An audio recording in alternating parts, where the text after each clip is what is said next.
to go. Good evening, ladies and gentlemen.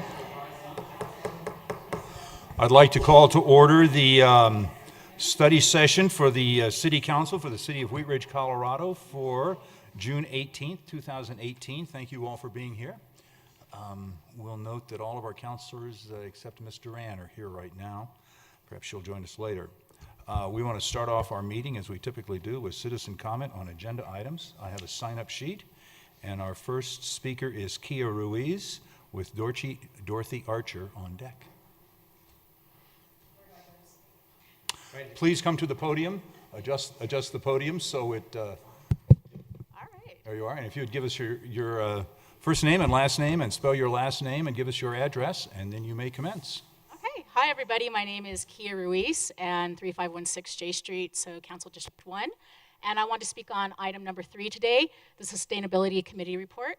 I am not in any way involved with the committee, but I was really happy to learn that Wheat Ridge actually had a sustainability committee. I just wanted to comment to encourage City Council to extend their term of service after the report tonight. I know one of the topics they're working on is engagement and communication with the residents in the city, and so it would be kind of cool to see what kind of actions they have come together. I know that there are already like international actions like No Plastic July, the Litter Letter Project, Jewel Bug Eco Challenges, and I think that they can be really good in helping the city come together and work on those actions together. And I just think it's a nice cultural stamp for the citizens that live here to be cognizant of the resources that we use, and this is one of these nonpartisan issues that can really unify our generational community that we have here. Thank you. Thank you. Our next speaker is Dorothy Archer.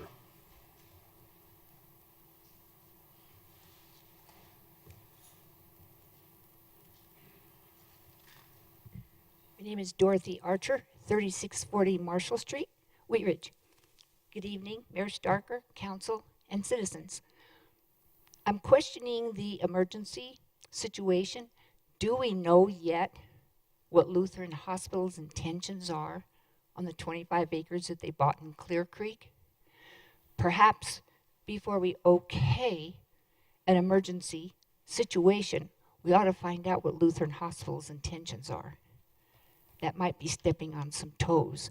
I asked someone at Lutheran Hospital what, at this point, they were planning on doing, and she said she wasn't sure. So I'm no helpful there. Also, I want to address the Sustainable Committee.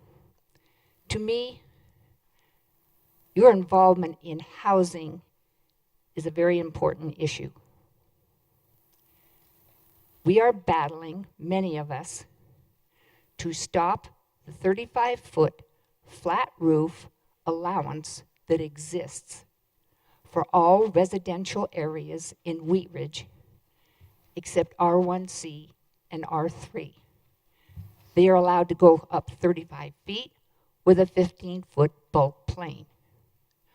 Once these properties are purchased and scraped, whether it's a single home or a duplex, each duplex resulting in about a $600,000 sale, when the original house probably was purchased for, if you want to call it affordable, maybe $400,000 or $350,000. This 35-foot flat roof for all of Wheat Ridge has got to stop. You talk about homeless housing. Yes, Wheat Ridge is half rentals, so we have to provide housing for all people. Once those are scraped and the construction people are allowed to go up that 35 feet, you have lost middle class and lower. I could not even qualify to buy my own house today. So Sustainable, would you approach council? We have 5 members who won't move on this. I think it's very serious.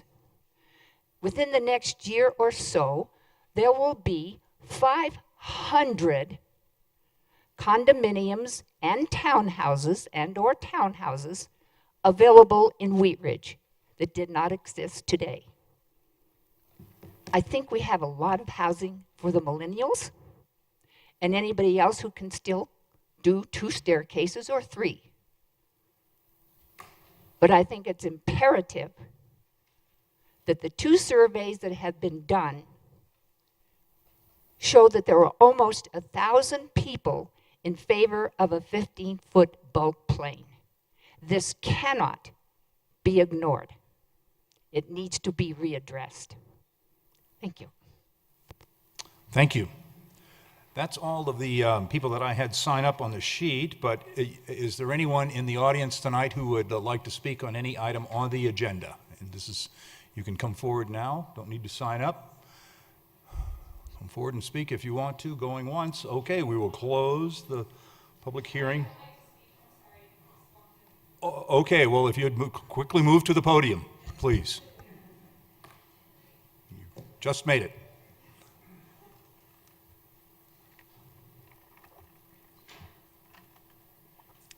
And if you would give us your name and address. Yes, Madeline Devan, 3304 Zephyr Court.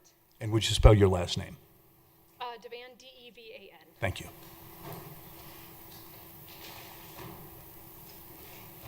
Thank you, council members, city officials, and residents for allowing me this opportunity to speak tonight. As a lifelong resident of Wheat Ridge, I would like to voice my support for the recommendations made by the Environmental Sustainability Committee. I recently attended a meeting of this thoughtful, dedicated, and extremely knowledgeable group of people who've spent countless volunteer hours to create these recommendations. Community-wide investment in sustainable development and initiatives provide greater economic returns and improved quality of life. I think it's important that a full-time position be created to move these initiatives forward and ensure that they are implemented. Many cities in Colorado and throughout the U.S. have a full-time paid sustainability position for this purpose. Without this dedicated position, it will be difficult to implement these important steps to guarantee the sustainability of Wheat Ridge. Sustainability might sound like a fad or just a buzzword, and it's a term that's overused to encompass many things today. But what's important here is that the way we exist and live today is not sustainable from any perspective, whether it be issues of homelessness, poor local air quality, and the management of water resources. We need to take urgent and deliberate action to ensure any reasonable quality of life for future generations starting now. My grandparents raised their children here. My mom and dad then raised me and my siblings here. My husband and I are now raising our daughter here, who's almost 4 years old. I would like Wheat Ridge to continue to be a great place to live should she choose to stay here and raise a family too. But a lot of that will depend on the sustainability measures put in place today. Thank you. Thank you very much. Is there anyone else in the audience who would like to come forth and speak at this time in public comment? Okay, I don't see anyone, so we will close public comment at this time. Thank you. Okay. Okay. Our attorney, Mr. Dahl, is on his way and is the presenter for item number 1. So with council's permission, we will move to item number 2, outside agency recommendations. Okay. We have a staff report on this. Yes.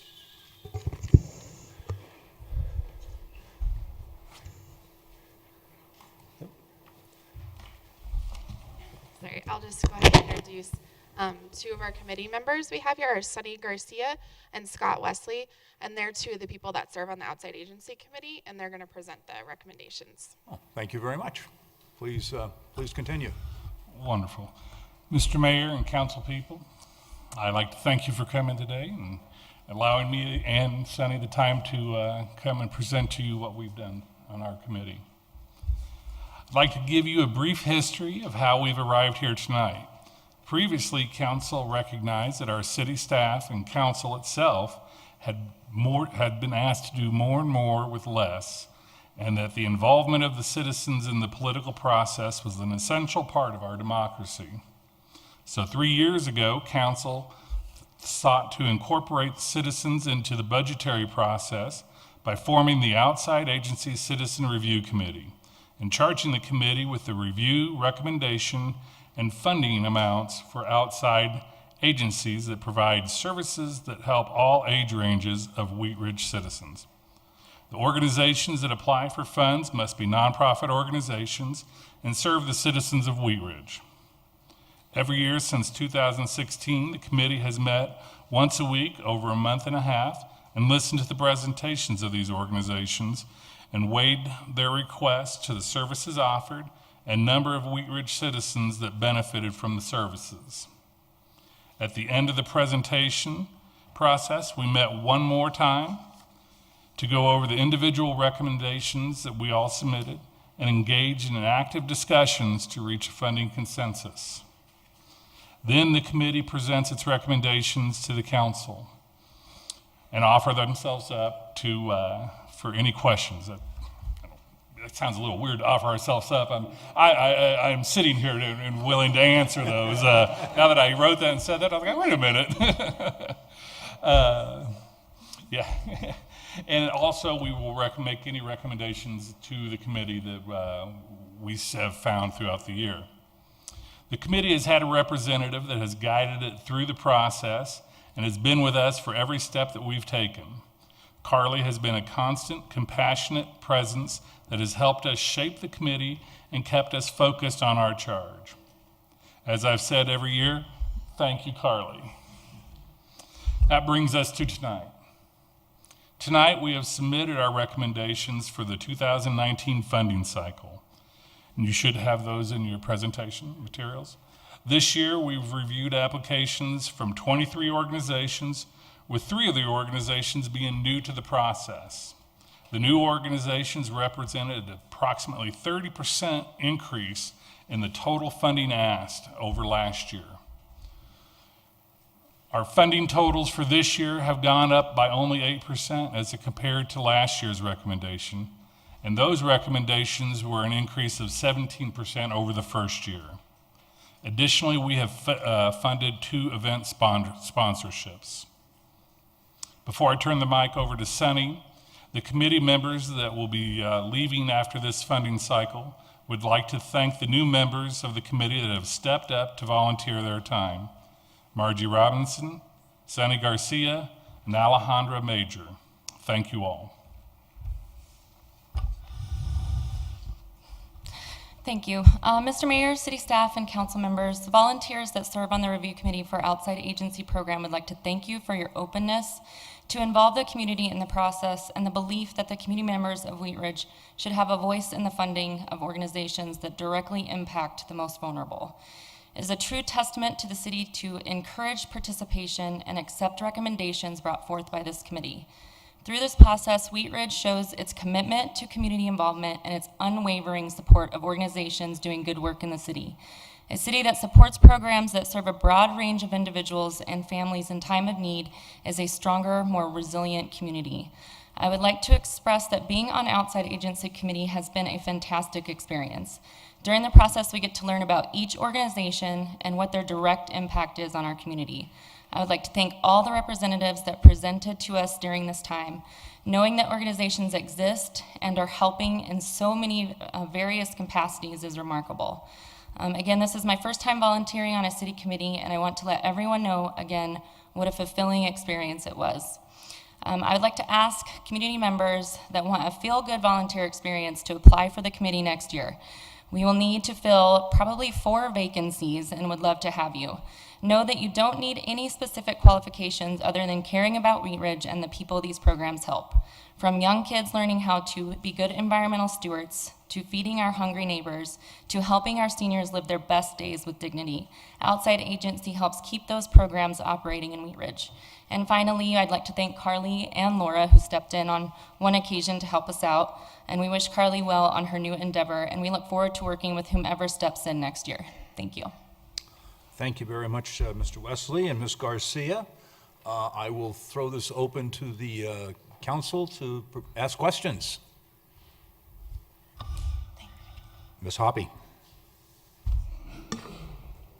I don't really have any questions. I really appreciate all the information you guys gave us and how hard you worked on this. I just wanted to say thank you very much.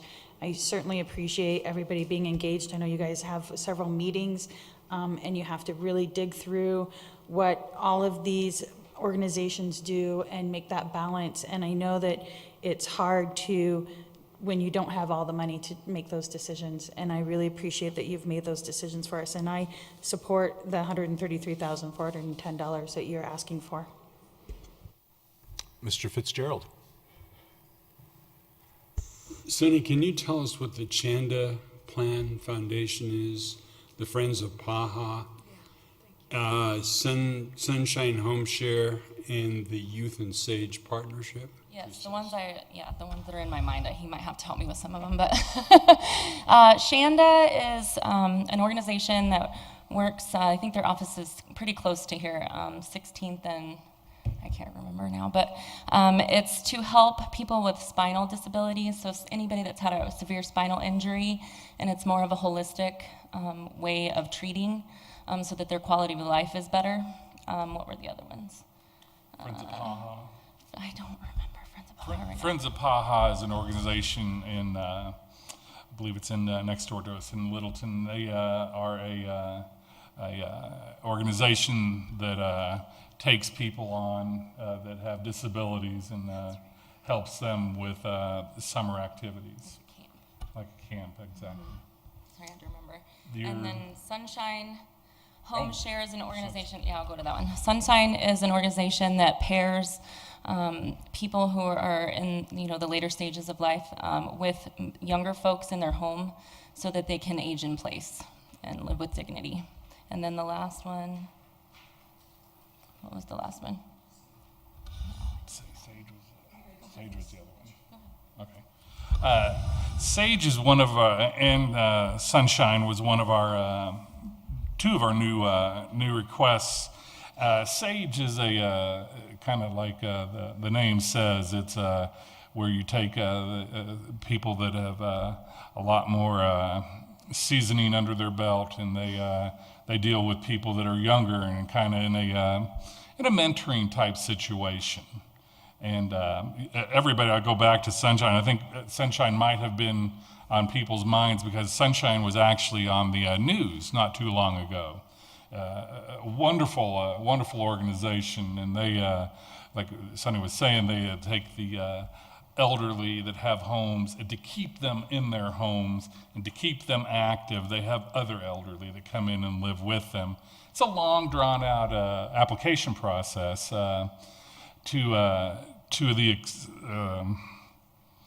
which they don't have Wheat Ridge participants right now.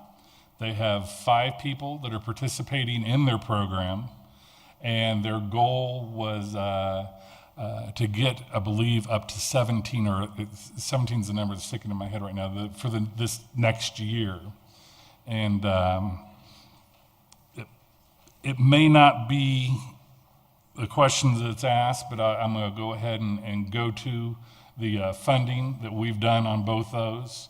The funding on the Sunshine, I think we brought that down to an amount that we felt comfortable looking at, because they didn't have a Wheat Ridge citizens involved yet.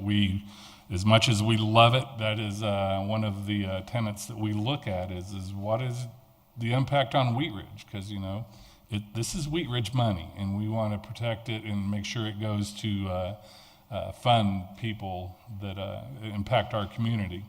And as far as Sage, you'll notice that Sage received no funding from us. This is the first time in 3 years that we've had a no funding on our recommendations. And we believe that Sage, while is a wonderful, wonderful organization potentially, and will impact people greatly when they get themselves moving.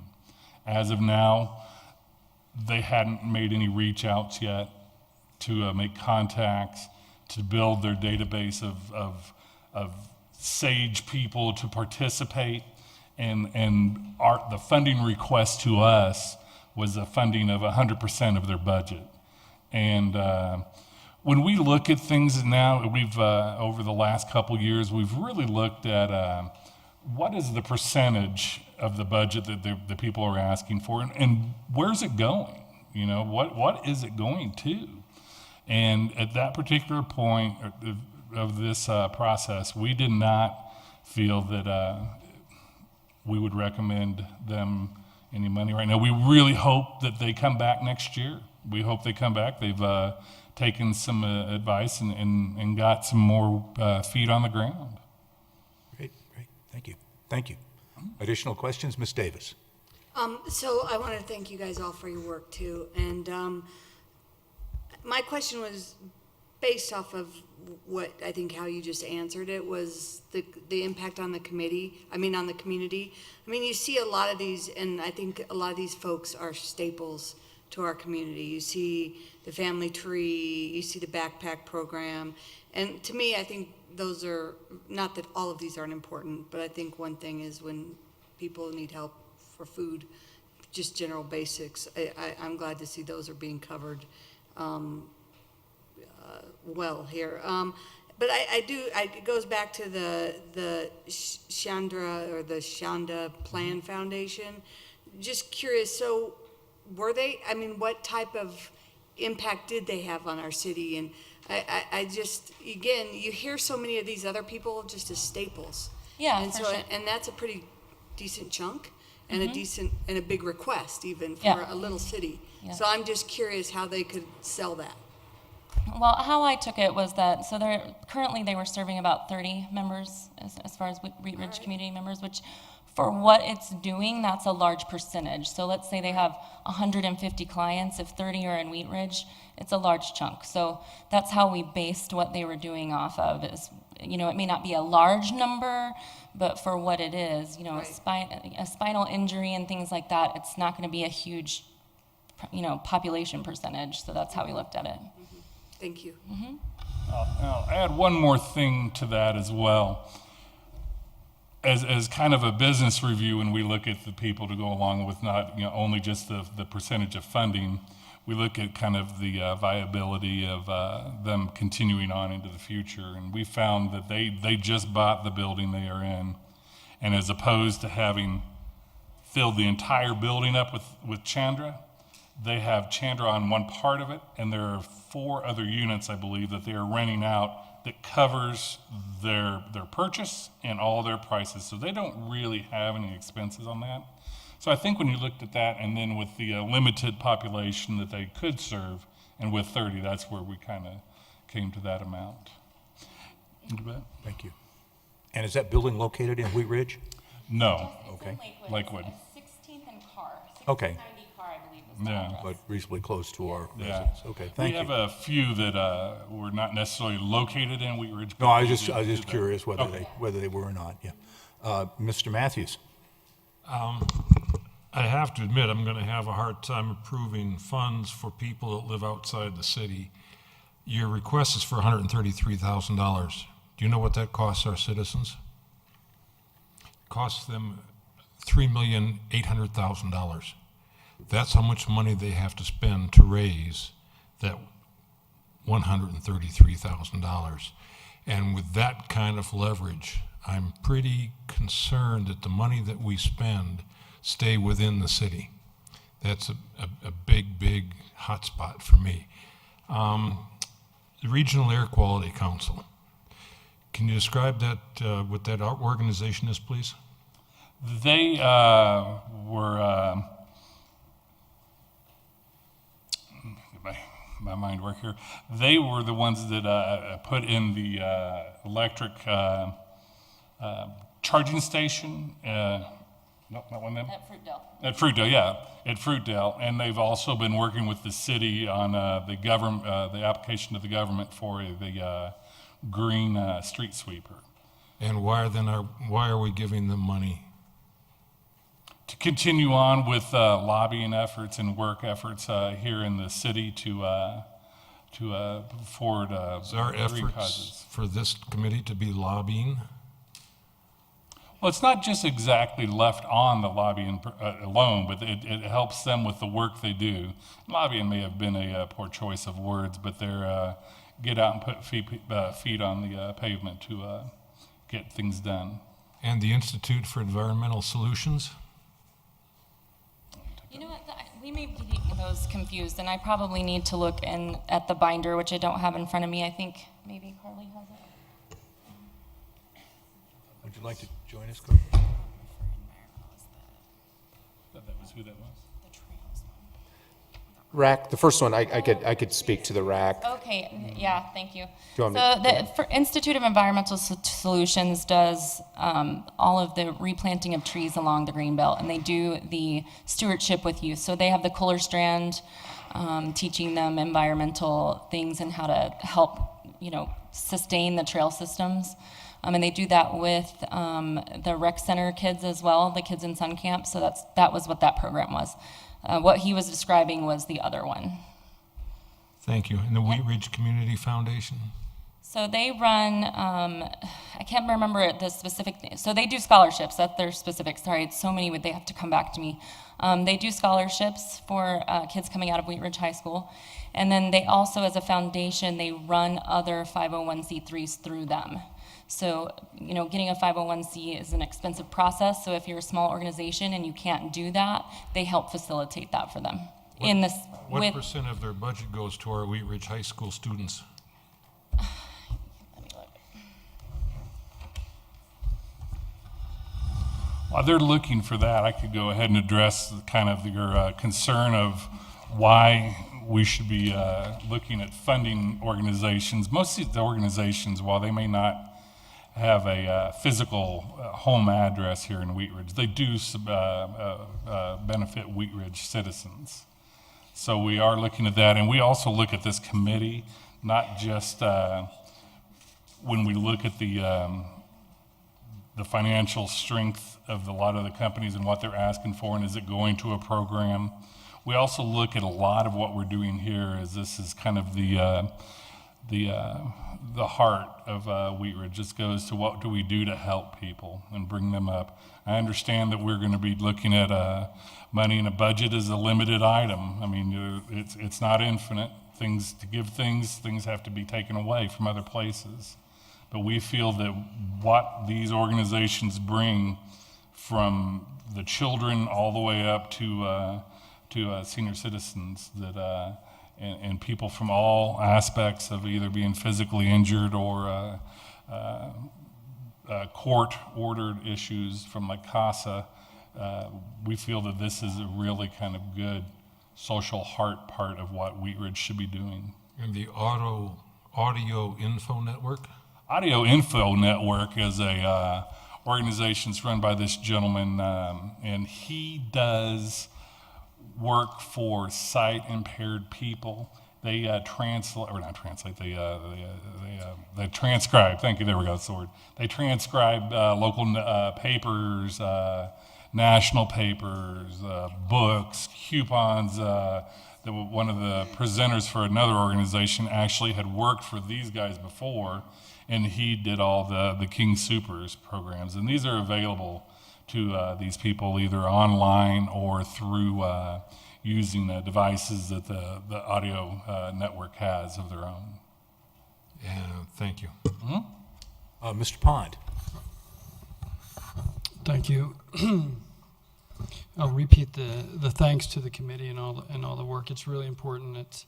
And I don't think it can be overstated. Getting people involved in this and the work that you're doing.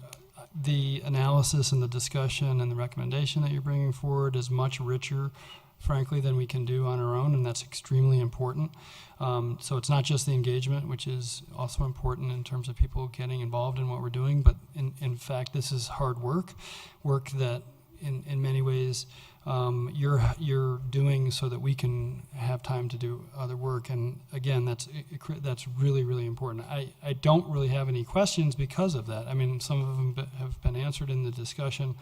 I will make a comment about what I like about this is that when I say kind of active analysis, this is not static now. It seems very active. There's folks who seem to be kind of winding down in a way, and maybe they're doing well and have found other resources, and then you're identifying other needs and providing a way for other folks to kind of enter into the mix, and again, I think that's a very dynamic process. it's not a mistake that you guys have to meet, is, to do that. And, so I just want to applaud the effort and the product, and lend my support to the recommendation.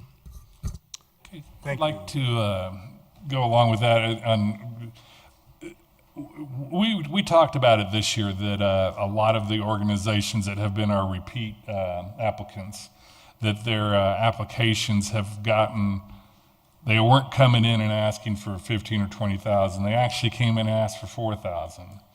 And we think what happened with that was that through our interaction with them and talking to them kind of what we like and what we'd like to see, and kind of our general thought process through the whole thing, was that they were not coming in at a high grant, the kind of shoot high and settle with what's below.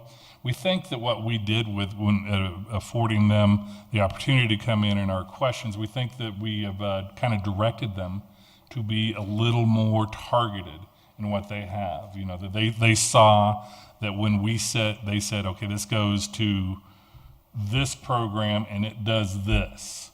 It worked. Like, a great example comes to mind is the library. The library, the first year foundation, when they came to this first year, I believe it was like a $32,000 ask, and it was for all these different things that were going on.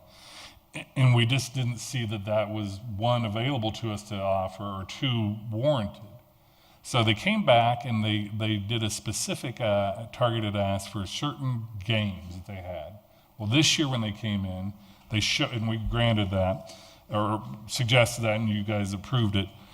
When they came in this year, they showed all the pictures of all the kids working on it. And this is exactly what you guys funded. This is it. So now, this year, they're not going back up to 30. They're staying down at a low thing, and they're going to go with the interactive modules they have for these kids to come in, because they realize, that they needed to be more focused on what they were doing.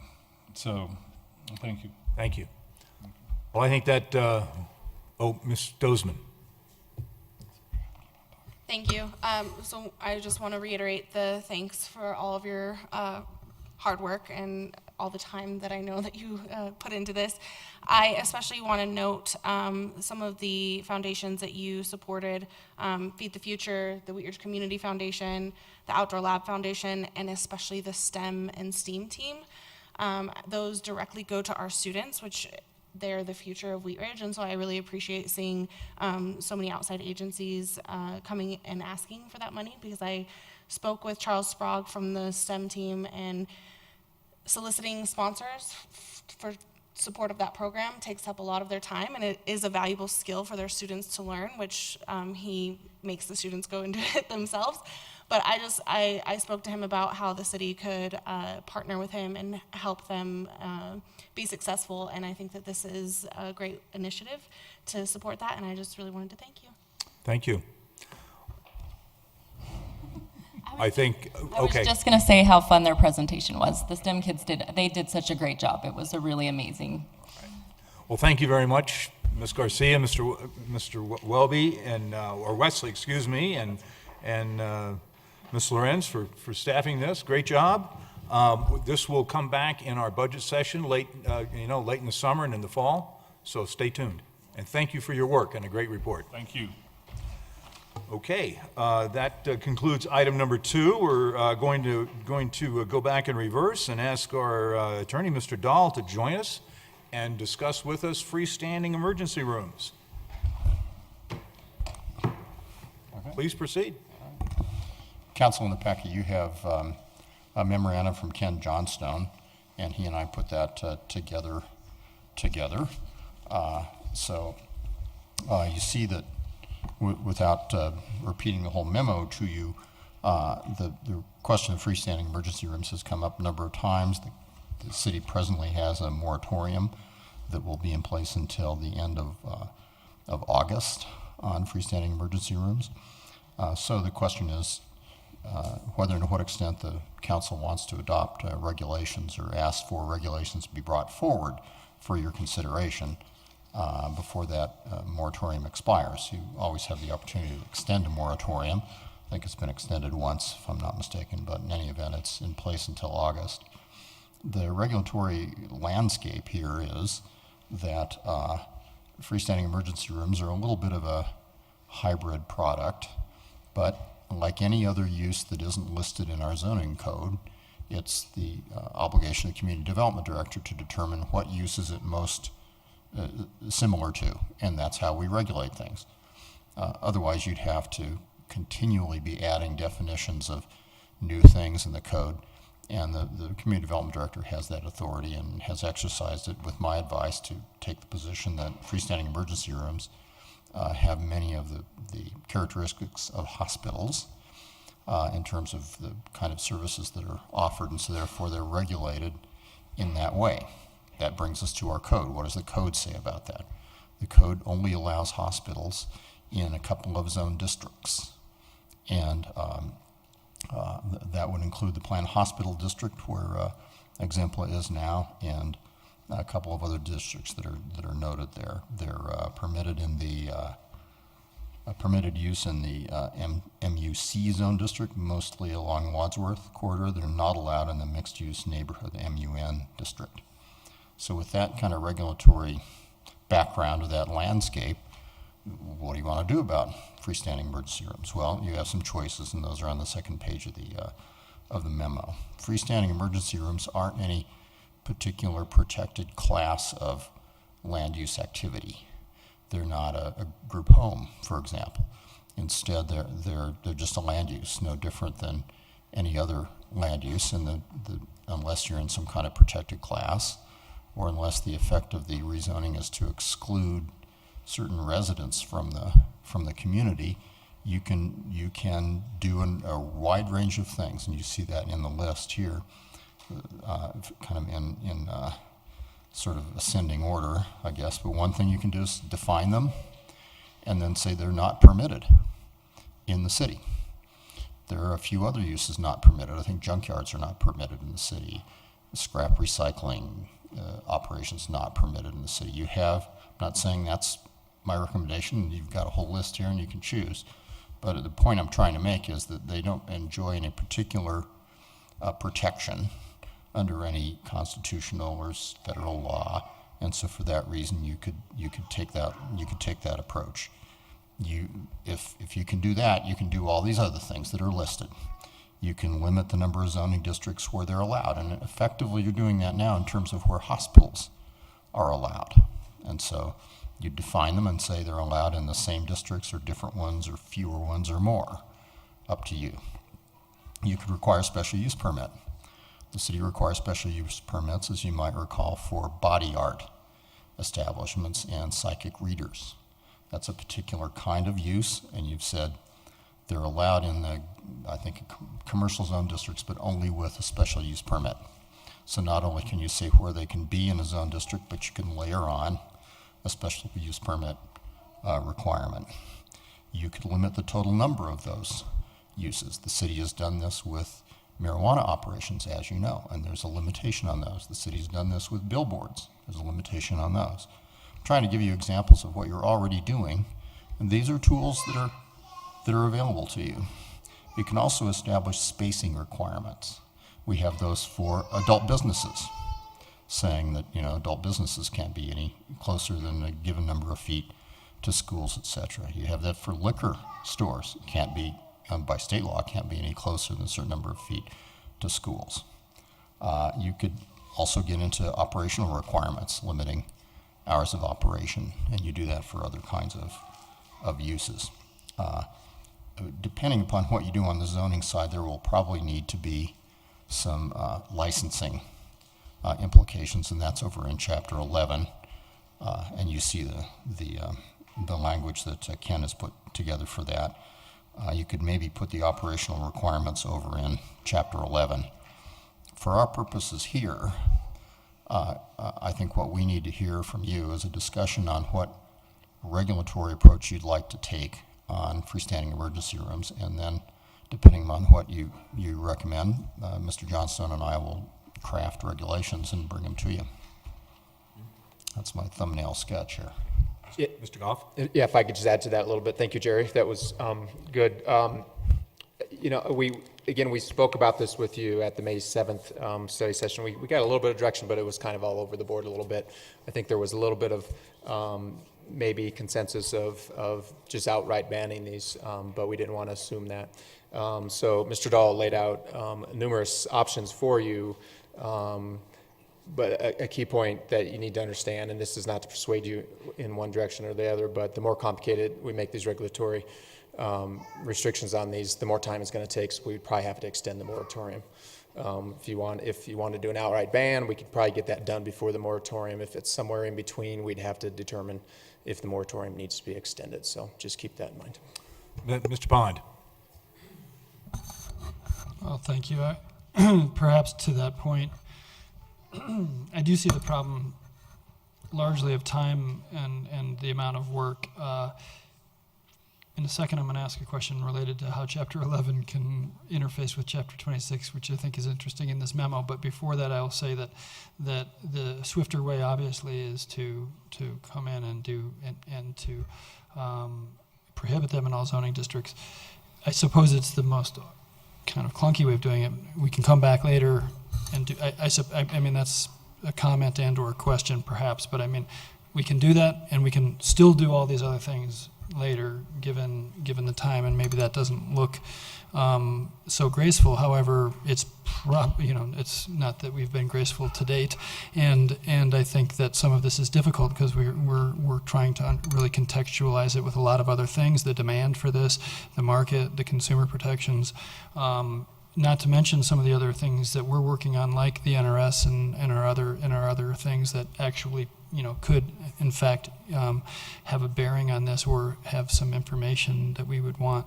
So I think I support looking into all of these things, but I also understand that is probably going to take much longer than the allotted time. So which is less clumsy, extending the moratorium or adopting a prohibitive, a blanket prohibitive ordinance that then we intend to perhaps bring to the table at a future date with more information. And I don't know who that question's out to, by the way. This question is for you, which is, can we actually, in Chapter 11, put a demonstration of need relative to location and spacing when need definition is also somewhat part of the criteria inside of Chapter 26 often? And how would, I'm interested in that, Sure. Well, to begin with, obviously, it would have to be a legal use under Chapter 26, or you don't even get to licensing, but assuming you get there, yeah, it would be unusual, no question. Maybe the better way to, and I think that's perceptive, maybe the better way to answer it is if need is a criterion that you want to see addressed, then I'd have a further conversation with Ken about where's that the right place for that analysis.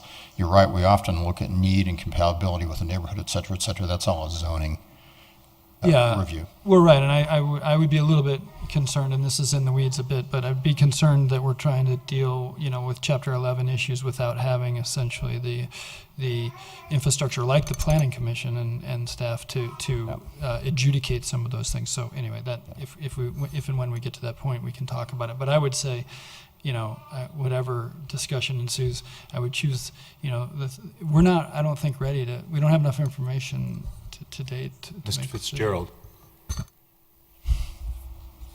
I would just like to say that I'm in favor of an outright ban. I don't think there's any situation in which a profit-making freestanding so-called emergency room could be an asset to the city, with one exception.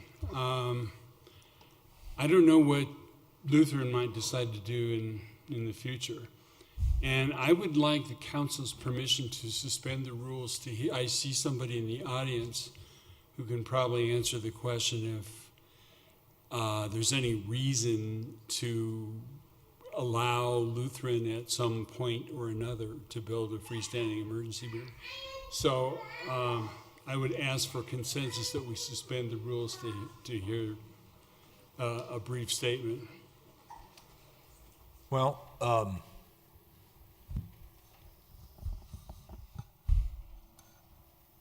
Mr. Pond? Yeah, I don't necessarily support that at this point. I think I want to hear some more, discussion and engagement here before we do that. So at this moment, I won't support. Mr. Matthews? Thank you. I would also be against that particular request. The way I look at this, so far, no one has shown to me that there is any direct benefit to our citizens, since for talking purposes, most of them are served already by an emergency room that was within about 2 miles of the residence. So to go through the regulatory steps to do another emergency room, I just see no benefit, and I'd be against it. I'd be for banning this entirely. One of my concerns is that if someone already has limited insurance and they go to one of these emergency rooms and it's decided, well, yes, they'll get some treatment there, but then diagnosis says, oh, this is going to turn into a long-term deal, then they have to pay for transport over to an actual hospital. So I think having the two facilities combined has benefit to our citizens. If we ban them for now, we can always change that at some time in the future.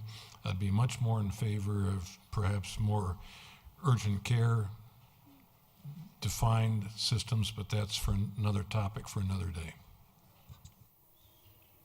Mr. Urban? Thank you, Mr. Mayor. It appears that the state of Colorado is sort of dragging their feet as it relates to this issue, and while they've made some strides in the General Assembly this past year, and it's nothing like what's really, I think, really required for these freestanding emergency rooms. And in my mind, there's several different categories that if the city of Wheat Ridge were to allow freestanding emergency rooms with that void of legislation at the state level, we would have to embark on a full-blown regulatory framework for this type of facility, specifically relating to licensing requirements, operating requirements, the type of services that they provide and that are required to be provided. So, for instance, a cardiac defibrillator for one, and then the on-site staffing requirements that would come along with that, in order to make sure that if someone showed up at that location, that they could be properly treated. And so I think that I would be in favor of an outright ban at this point until such time that the state of Colorado has come up with a framework to allow these types of entities to operate. Until then, I just don't think the city is in a situation where we can provide oversight and or even the structure to license these type of facilities, and I think that's what's required. Thank you. Ms. Davis?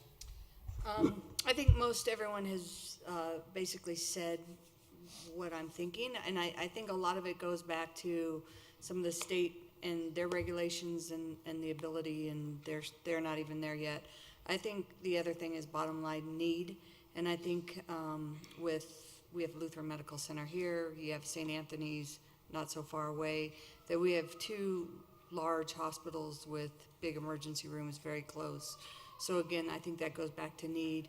And I think also several times we've talked about not only need for that, but also our land use. And I know Ms. Hoppy and I have mentioned this before, that is this the best use of our land when there is not the perceived need in the regulations? So I feel the same way, and I'd almost like to make a consensus vote if everyone's willing. So I'd like to vote to put a permanent ban on emergency, freestanding emergency facilities. Is there consensus to disallow that?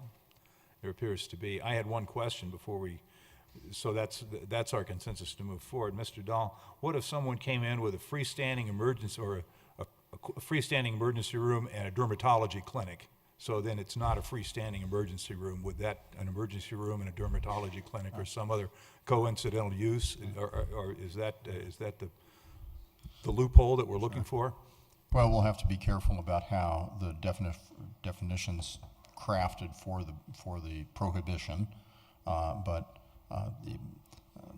to begin with, you start there and you just make certain that you define that kind of facility whether or not combined with other facilities that's not a true hospital. Okay. Obviously, you'll have non-freestanding emergency rooms within hospitals, and so now that the council is going in this direction, we'll need to think about all of the ways that might be avoided. In addition to that, the community development director has the authority to say, yes, you've combined uses here, but one of those uses is not permitted. Okay. Think about it. If somebody came in with a tanning salon and marijuana operation, well, that's not going to work because the marijuana operation's there's only 5, and so the community development director has the ability, even when people have kind of artfully constructed a package of uses, to say, fine, but that use not allowed, and you're done. Well, I know that we've tapped the right quarterback to run with this ball, so please carry on. Thank you very much. That will conclude item number 1. And as we have completed item number 2, we will move to item number 3, report from the Wheat Ridge Environmental Sustainability Committee. And I'm not sure how many are descending upon us, but please come join us, and we look forward to your report.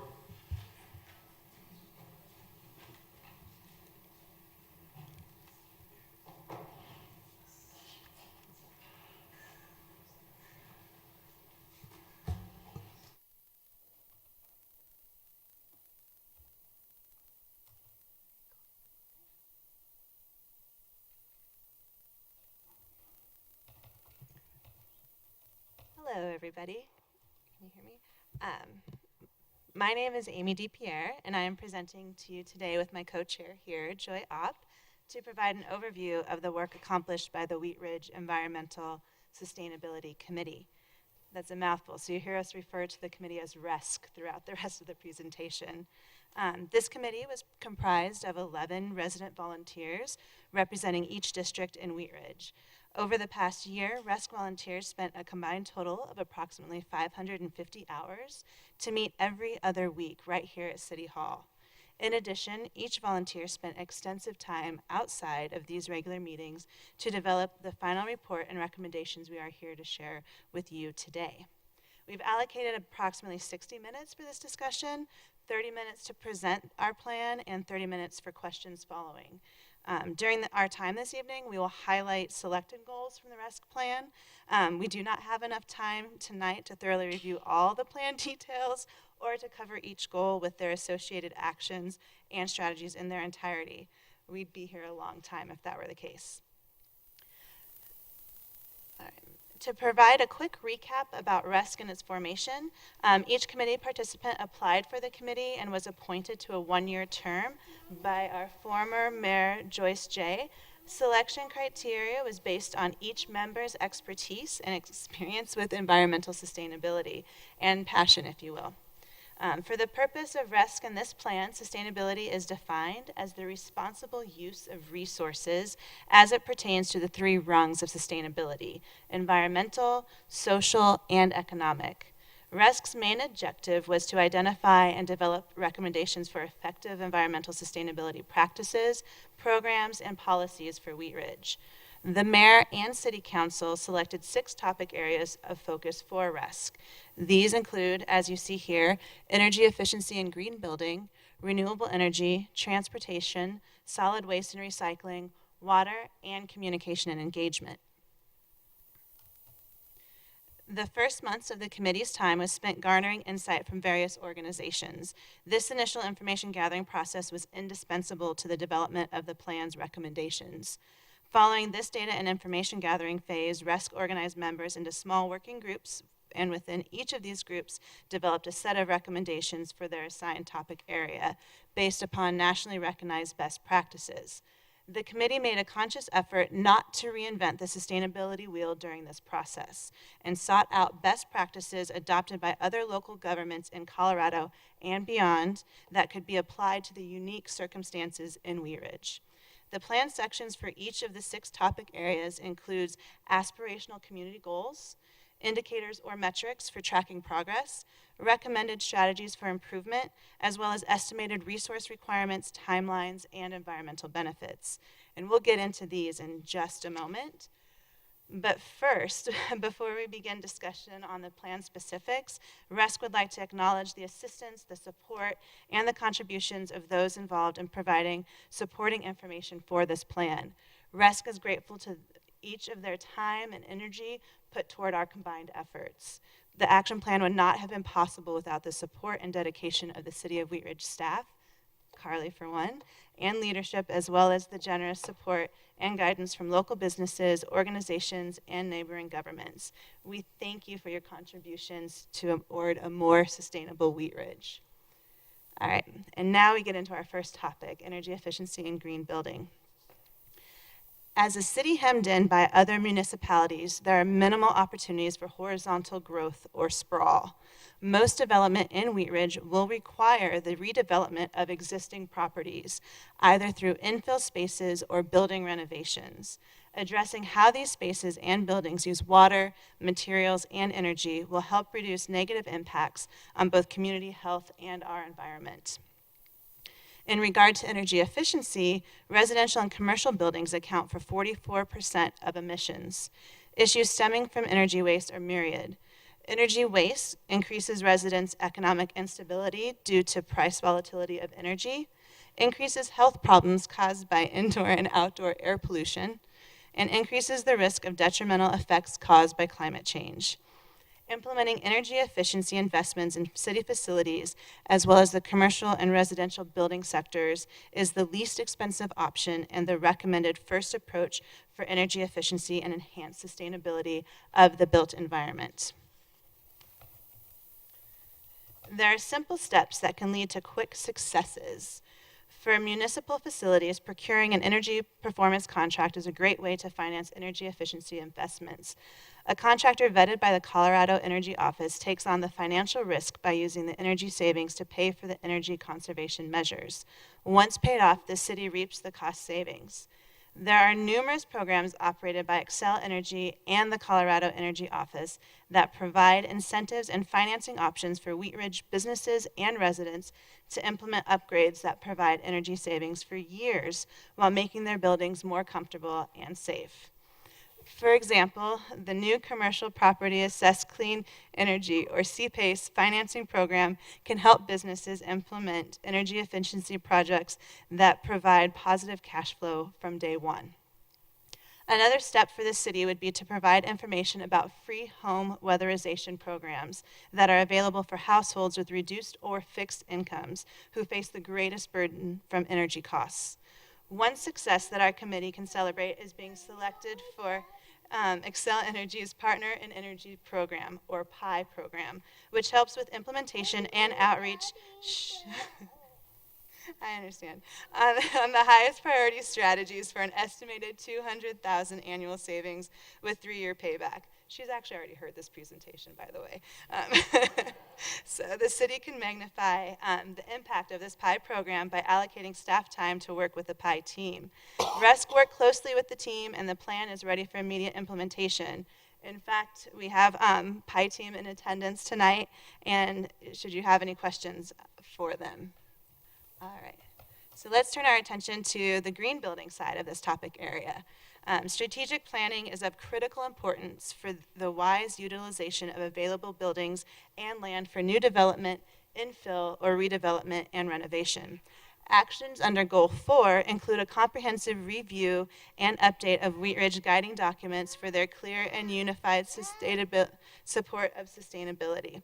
For example, the city currently has an open application call for members to participate on a steering committee. Here, it's mine. Right. For a steering committee to update the now 13-year-old Neighborhood Revitalization Strategy report. In addition to this report, the comprehensive plan for Wheat Ridge was last updated in 2009. These types of plans are typically on a 10-year update cycle, so there will be opportunity to revisit this guiding document in the next year or two as well. All guiding documents, which also include the architectural design site manual and streetscape design manual, which are pertinent to the green building aspect. They should inform each other and work together to support a sustainable, thriving city. The plan also encourages continued support of urban agriculture and the cottage food industry, as well as the adoption of a local business preference ordinance. These strategies will help balance the small town agricultural identity that we know and love about Wheat Ridge with the necessary modern amenities and services for a forward-looking city. Ultimately, development should create regenerative spaces that connects occupants to light, air, food, nature, and community. The principles of sustainable design serve to promote vibrant neighborhoods, create a resilient local economy, and enhance community character. The renewable energy topic area covers the source of energy used within our community. The benefits of investing in renewable energy are not just clean air and healthy people and animals, but also good local jobs with more money staying in the local economy. Renewable energy can give us cheaper and more stable energy costs for our homes, businesses, and city facilities. In talking about a community like Wheat Ridge, whose residents are primarily reliant on a single provider of energy, there are small but important contributions we can make to support a global effort towards cleaner, renewable energy sources. Strategies for renewable energy under Goal 1 involve working with other Colorado communities to advocate for renewable energy policies at the state level by, at a minimum, following what's happening in the state legislature and Public Utilities Commission. RESC thanks Mayor Starker again for his letter to the Public Utilities Commission earlier this year. Thank you. One way to stay in touch with what's happening would be to join the Compact of Colorado Communities. Strategies under Goal 2 involve promoting investments in renewable energy to residents and businesses within the city. This includes providing information about financing and incentive programs for rooftop solar, as well as information about community solar gardens and Xcel Energy's renewable energy subscription programs. The newest program, Renewable Connect, is a $3 a month on average and can cancel at any time, or no cost for a 10-year contract. In Goal 3, strategies focus on investing in renewable energy for city facilities. Previous investment in a solar garden is supplying 10% of electricity for city facilities with a 9-year payback. The return on investment is even better now, so RESC recommends the city invest in community solar projects to supply the remaining 90% of energy demand while securing economic gains for the city. And in transportation, which RESC defines as public and private vehicular and active transportation. Wheat Ridge's primary transportation challenges include increasing residents' transportation options, keeping those transportation routes safe, determining affordable methods for maintaining these routes, and improving accessibility for all residents in a car-centric community. Investing around existing transit infrastructure, commonly referred to as transit-oriented development, or TOD, helps to create vibrant neighborhoods with increased transit ridership. Mixed-use development is often employed to redevelop older commercial corridors with a mix of housing, recreational, and commercial activities, enabling people to live, work, and play all in the same area. These communities are credited with reducing commute times, alleviating congestion, creating equitable conditions, and improving property values. A variety of transportation choices results in faster, safer, healthier, and less stressful journeys, as well as reduced noise, air pollution, and carbon emissions. Short journey times and less congestion equal increased economic prosperity. Transportation goals consider that streets and developments designed and operated to enable safe access for all users, including pedestrians, bicyclists, motorists, and transit riders of all ages and abilities, will increase access to local businesses in Wheat Ridge, commercial corridors, and business districts. There are bus routes on nearly every major Wheat Ridge street. RESC recommends a number of actions to improve ridership by helping residents feel more informed about and comfortable with the system, as well as ensuring that Wheat Ridge fully engages all the options available today and in the future. As the city is planning for new development, RESC urges continued emphasis on alternate forms of transportation. Even simply adding bike racks and creating pleasing pedestrian access into a development signals to residents that they are encouraged to consider leaving the car at home. At this point, I'll turn the podium over to Joy to discuss the remaining 3 topic areas and close out our time today. Thank you for your attention. Thank you, Amy. And how does this, there we go. Now, how is it I always get stuck talking about trash, right? Solid waste and recycling is an area with a lot of opportunities for success that can make a great impact with little cost and by using current systems of communication with residents. We will be remembered by our trash. Solid waste management is critical to all cities and communities, and it is important to remember that we all share responsibility for ensuring it is properly managed. The current approach for residential waste management is not sustainable for several reasons. Multiple trucks driving down residential streets daily not only causes noise and air pollution, but more directly creates wear and tear on our infrastructure. The current approach also promotes waste since residents are paying a flat fee for a volume of trash, and there is no incentive to recycle or compost. How we handle our waste contributes to our perception of our community. Reducing waste not only contributes to a lower methane emission at landfills, but gives us a sense of well-being in our homes. Our recommendations for managing waste in Wheat Ridge come down to two simple goals: improve waste management behavior and reduce the negative impact of waste management on our infrastructure and the environment. First, we propose behavior changes through education and partnerships. We recommend the city make an effort to educate residents and businesses about improving their waste habits. The city has an interest in protecting public health, ensuring clean city spaces, and encouraging environmental awareness. The city could increase its reputation as a leader in allowing residents and businesses to make responsible decisions aimed at diverting landfill-bound waste. Second, we recommend policy changes such as waste hauler zones and updating the municipal code to reflect a more conservative and frugal management of waste.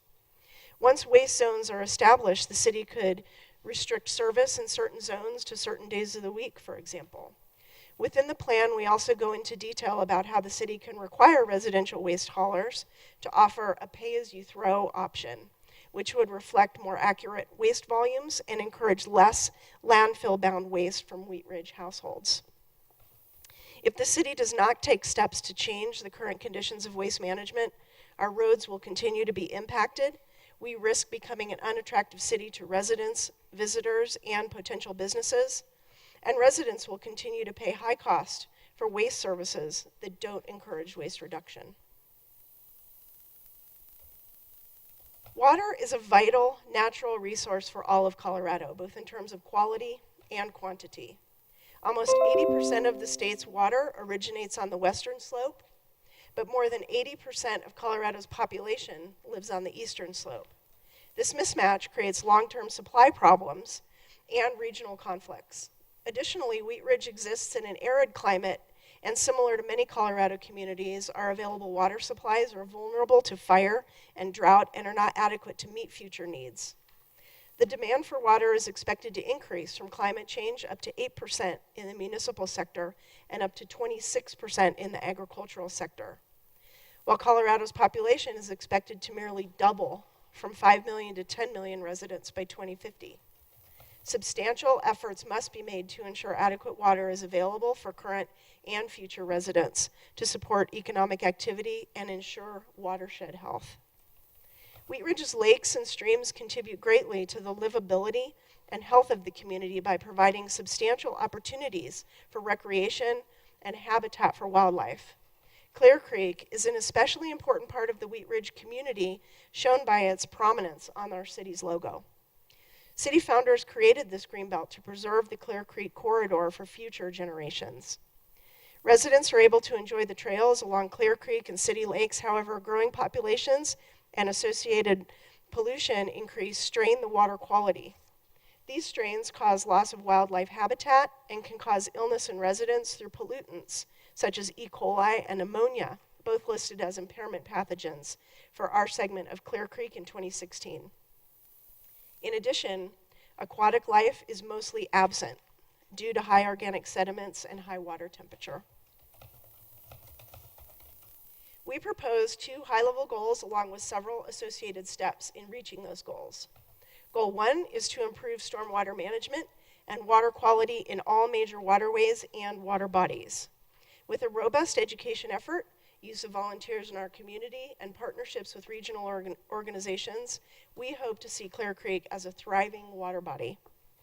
Goal 2 is to increase the adoption of water conservation measures to reduce citywide water usage. Strong communication efforts and leadership by the city make this goal attainable and has the benefit of saving money and extending the viability of our water sources. The final section of the sustainability plan is perhaps the most vital, as it impacts all other topic areas. Without a structured communication and civic engagement plan, the rest of the city's sustainability efforts become frivolous. The objective of good communication and community engagement should be to inform and activate. To move Wheat Ridge toward a more sustainable future, we recommend the city engage residents, businesses, and institutions during their day-to-day activities and routines. Educated and engaged residents become invested in their communities. By demonstrating leadership in sustainability efforts, the city will in turn find that its residents take ownership of their own sustainability practices. In addition to communicating the vision, goals, and plans for city and community-wide sustainability recommendations, the city must provide venues for open dialogue and feedback from the community itself. This partnership of the people with the city allows for greater agreement in planning and decision-making regarding policy and action. The goals set forth in this section apply to each of the previous 5 topic areas. First, the city must communicate the Wheat Ridge Sustainability Action Plan to businesses and residents. A kickoff with a big announcement right away would show the city's commitment to these efforts. We are appreciative that the plan was added to our website, and we're thrilled for this initial step in getting this started. Engagement by the residents of the community will be vital over the next several years and ongoing. Teaching people where to find information and providing reliable communication will increase participation and get the city to its goals in each of these topic areas. But more than communicating in a one-way direction, it will be important that processes are in place for ongoing participation in activities, contests, or recognition efforts initiated by the city. The rest proposes a green behavior recognition to local businesses, and this can come in a variety of forms. Recognition for achievement in each of our stated topic areas means, for example, one business could be recognized for having the best bike rack, while another for reduction in waste or innovative recycling, and so forth. Good community outreach doesn't have to be technical or overwhelming. In fact, it just needs to be consistent. Now that we've reviewed the 6 topic areas, there are some immediate actions toward improving sustainability in Wheat Ridge that the RESC is recommending. Before I get to those, I want to address a couple questions that came up at our last presentation at the halfway mark. Monica had asked us to prioritize our recommendations. Rather than setting the city's priorities, RESC identified each goal with an expected time frame, cost, and impact with the indication of low, medium, or high. As a volunteer group with limited access to the city's full resources, we felt it was beyond our scope to determine what order the city should tackle these goals. And Larry, you had asked us to provide cost associated with each goal. Much of our research allowed us to gain access to some cost analysis, but each action items we have recommended can be handled in a variety of ways. So we've included low, medium, and high cost assumptions, but we have not placed a dollar figure on our recommendations. George, you asked us to be bold. As the plan came together, our team elected in most cases to take the more challenging path. We recognize there is hesitation to change. However, we also work to provide a balanced approach that fits with the city's ability to be successful in efforts toward a healthier and environmentally conscious community. We also wanted to take a moment to make note of the recent citizen survey that was compiled by the city. We were thrilled to see that there is overwhelming support for sustainability efforts in many forms, and residents are eager for their city leaders to take ownership of the health and well-being of the city. Of the 7 action items developed on the action plan, here are our immediate recommendations. Number 1, adopt the Sustainability Action Plan. Number 2, hire a sustainability coordinator. Number 3, identify a path for the RESC's future in the form of a permanent volunteer committee. Sustainability is a dynamic process, and to fulfill the city's vision, it is important to have a person in place to lead the charge, take ownership, and guide this process. This staff position would work closely with the community to further craft and implement sustainability plans, policies, and programs that are right for our community and support strong, lasting economic development. Additionally, the coordinator position must be supported by qualified and committed volunteers through an application process. The objectives of RESC are worthy of these long-term commitments. The time has come, and we are ready to get to work. RESC volunteers appreciate the opportunity to aid the mayor and city council in fulfilling its vision. These guys are here. Stand up real quick so you can make note of who they are. Thanks, guys.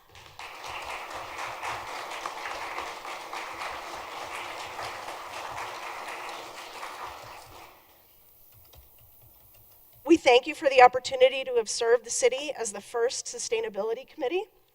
RESC members are proud to have served, and we intend to continue our service. We represent passionate neighbors who are dedicated to our city, our place in the region, our state, and our planet. With that, we're open to taking questions. Thank you very much. That was a great presentation. Questions or comments from council? Bless you. Mr. Fitzgerald. I don't really have any questions. I just want to say this is one fantastic document. You guys, it is obvious how much time you have put into this, and I'm very impressed. Mr. Pond. I have a bit to say because of the magnitude of the document and the effort that I have a bit to say, and I'm going to try to get through it as quickly as I can. I want to first acknowledge past Mayor Joyce J. and thank her for her support. Joyce is here in the audience. Hopefully there's a camera panning on you right now, maybe even zooming. Thank you so much for getting this going and coming and being here tonight to see this. The things that I like about this whole effort and this plan, a couple of things. It broadly embraces and defines sustainability on common grounds. I think that's really important as I read this, and it's in the language of this document, but it's also pretty clear. Some of those are quality of life, economic development, and security, and resilient infrastructure and services, the things that we rely on.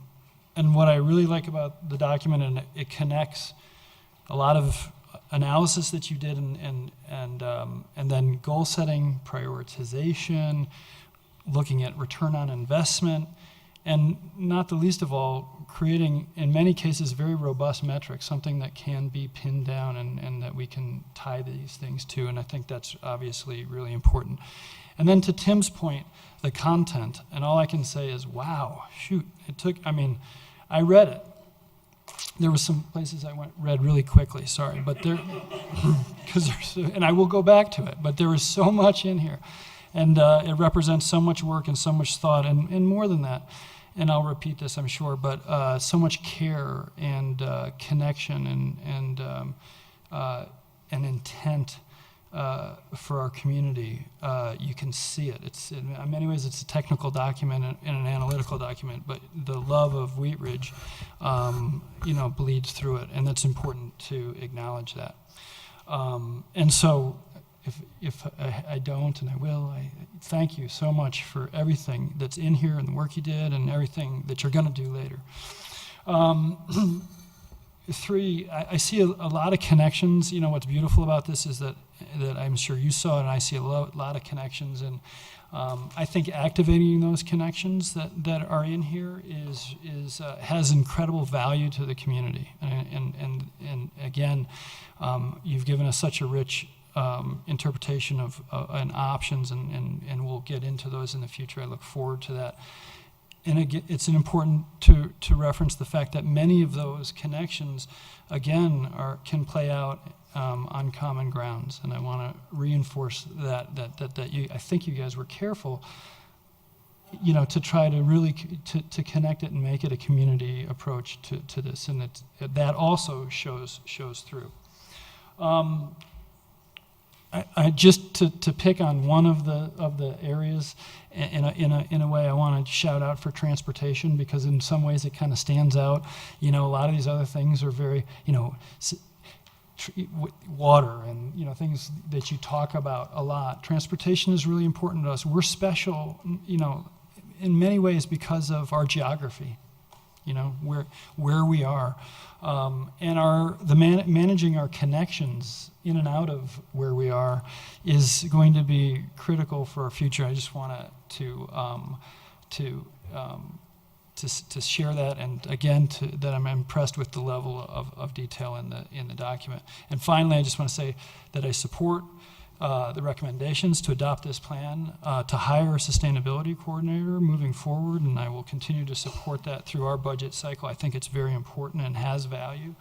And it's not, I think, to be transparent, I think many people know that a lot of these ideas and some of these actions are part of my personal and professional life, and that's not, I'm not here tonight loving on this because of that. I'm loving on this because I think these ideas create a better community. And that's what I should be doing in this seat, and it's easy for me to do it with all the work that you did. Thank you. Additional comments or questions from Ms. Dozman? Thank you, Mr. Mayor. I just wanted to say thank you for this very thorough document. You guys obviously put a lot of work into this. I really appreciate you connecting all of the various pieces. And with that said, I have a lot of hesitations and apprehensions about moving forward with specific action plans before seeing a cost-benefit analysis, and whether some of these requirements of the government and development and on residential areas, whether it would really benefit us, the city, how much it would cost us to implement some of these. And I also worry about government overreach. These are very lofty goals, and I definitely think that we should have a standing committee to move us forward and to continue to have this at the forefront of our conversation. I absolutely love the citizen engagement education pieces. I think that really that's where it all begins. I think that the community, as you had said, has set forth that this is one of their goals. And we have a sustainability column already in the Neighborhood Gazette. And Guy Namiash will say sustainability starts at home, and I will wholeheartedly agree with that statement. And really, we're going to have to be raising our children with a mindset of renewable energy and sustainability, and not only with renewable energy and green solutions, but also sustainable housing, which Dorothy Archer had kind of spoke to earlier. And that's going to be really important because, my generation cannot really afford to live in this community any longer. And so when we're talking about sustainable housing, that's at the forefront of the millennial plight right now. A lot of us can't afford to live here.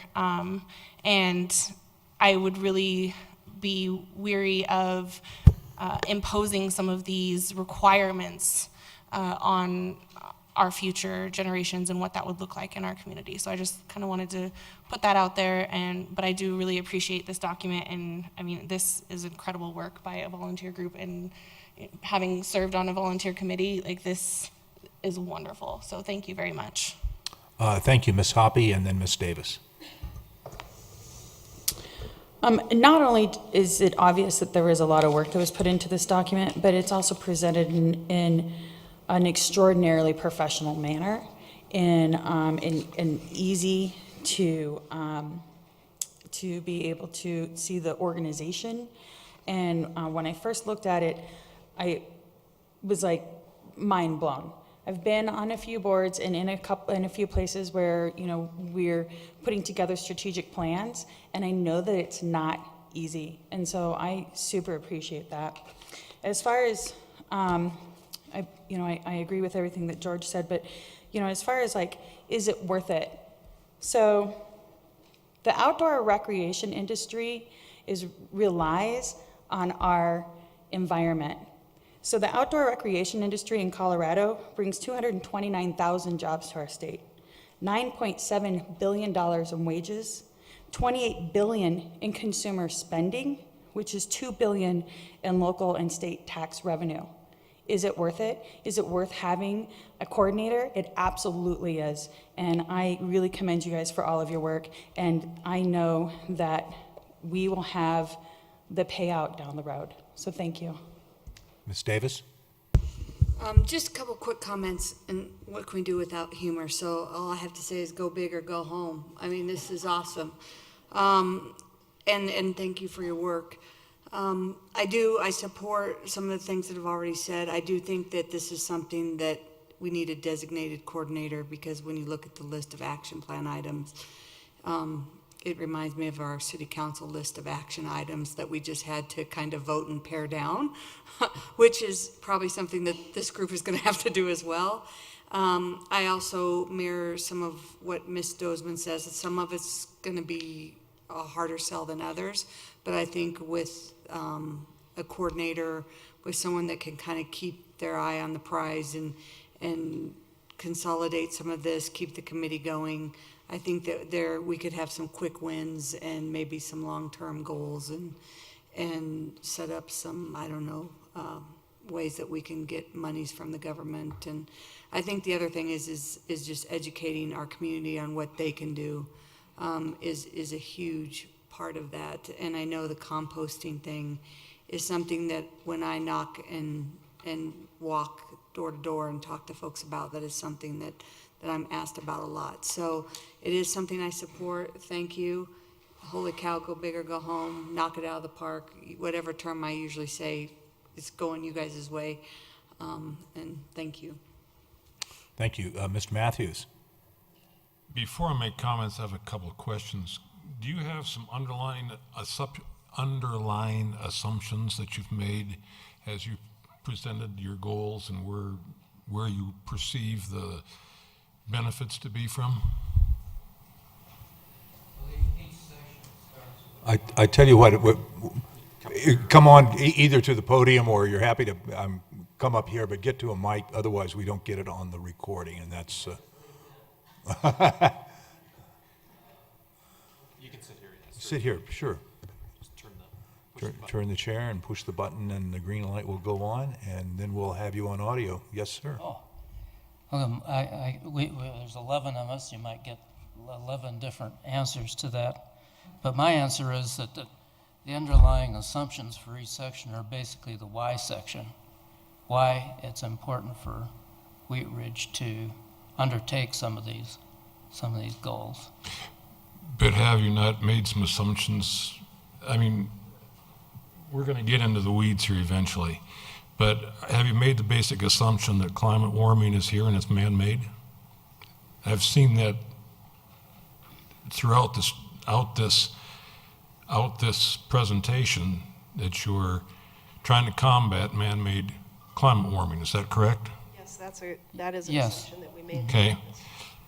You see, That's kind of the short answer. well, but I mean, that's what I'm saying is there are generalities that some of your assumptions are based on that aren't necessarily correct. I've been passing out things to council for years. Here's a report that I gave to all the council members a few months back. It says, everyone says there's consensus that global warming is man-made, and here's a report that in 2017, 487 scientific papers published in 2017 undermine supposed consensus on climate change. And before we get down to changing our way of life, I think we need to make sure we know what the assumptions are based on to start with. I see an issue here, for instance, like we see a lot of what you're talking about for renewable energy.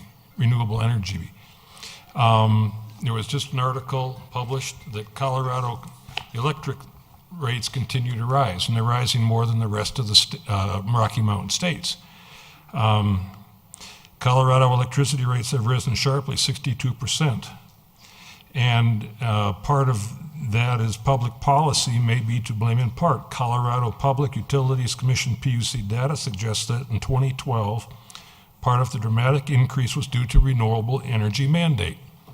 Now, in our city right now, somewhere in the neighborhood of 60 or 70% of our children in our schools, based on Jefferson County school statistics, are on school lunch programs because their folks can't afford to feed them. So, as with the other first comments I made earlier tonight, I'm really hawkish on getting a real, measurable ROI before we start investing in programs that may or may not pan out. Would you like me just to comment on that real quickly? Certainly. When we prepared this plan document, we tried very carefully to find a balance between, government oversight or mandates versus just citizen engagement and, a positive engagement with the city of Wheat Ridge. So this plan is designed specifically to better Wheat Ridge, and whatever impact that we might have globally would only be positive. We looked at this plan specifically as a document that can benefit our local community.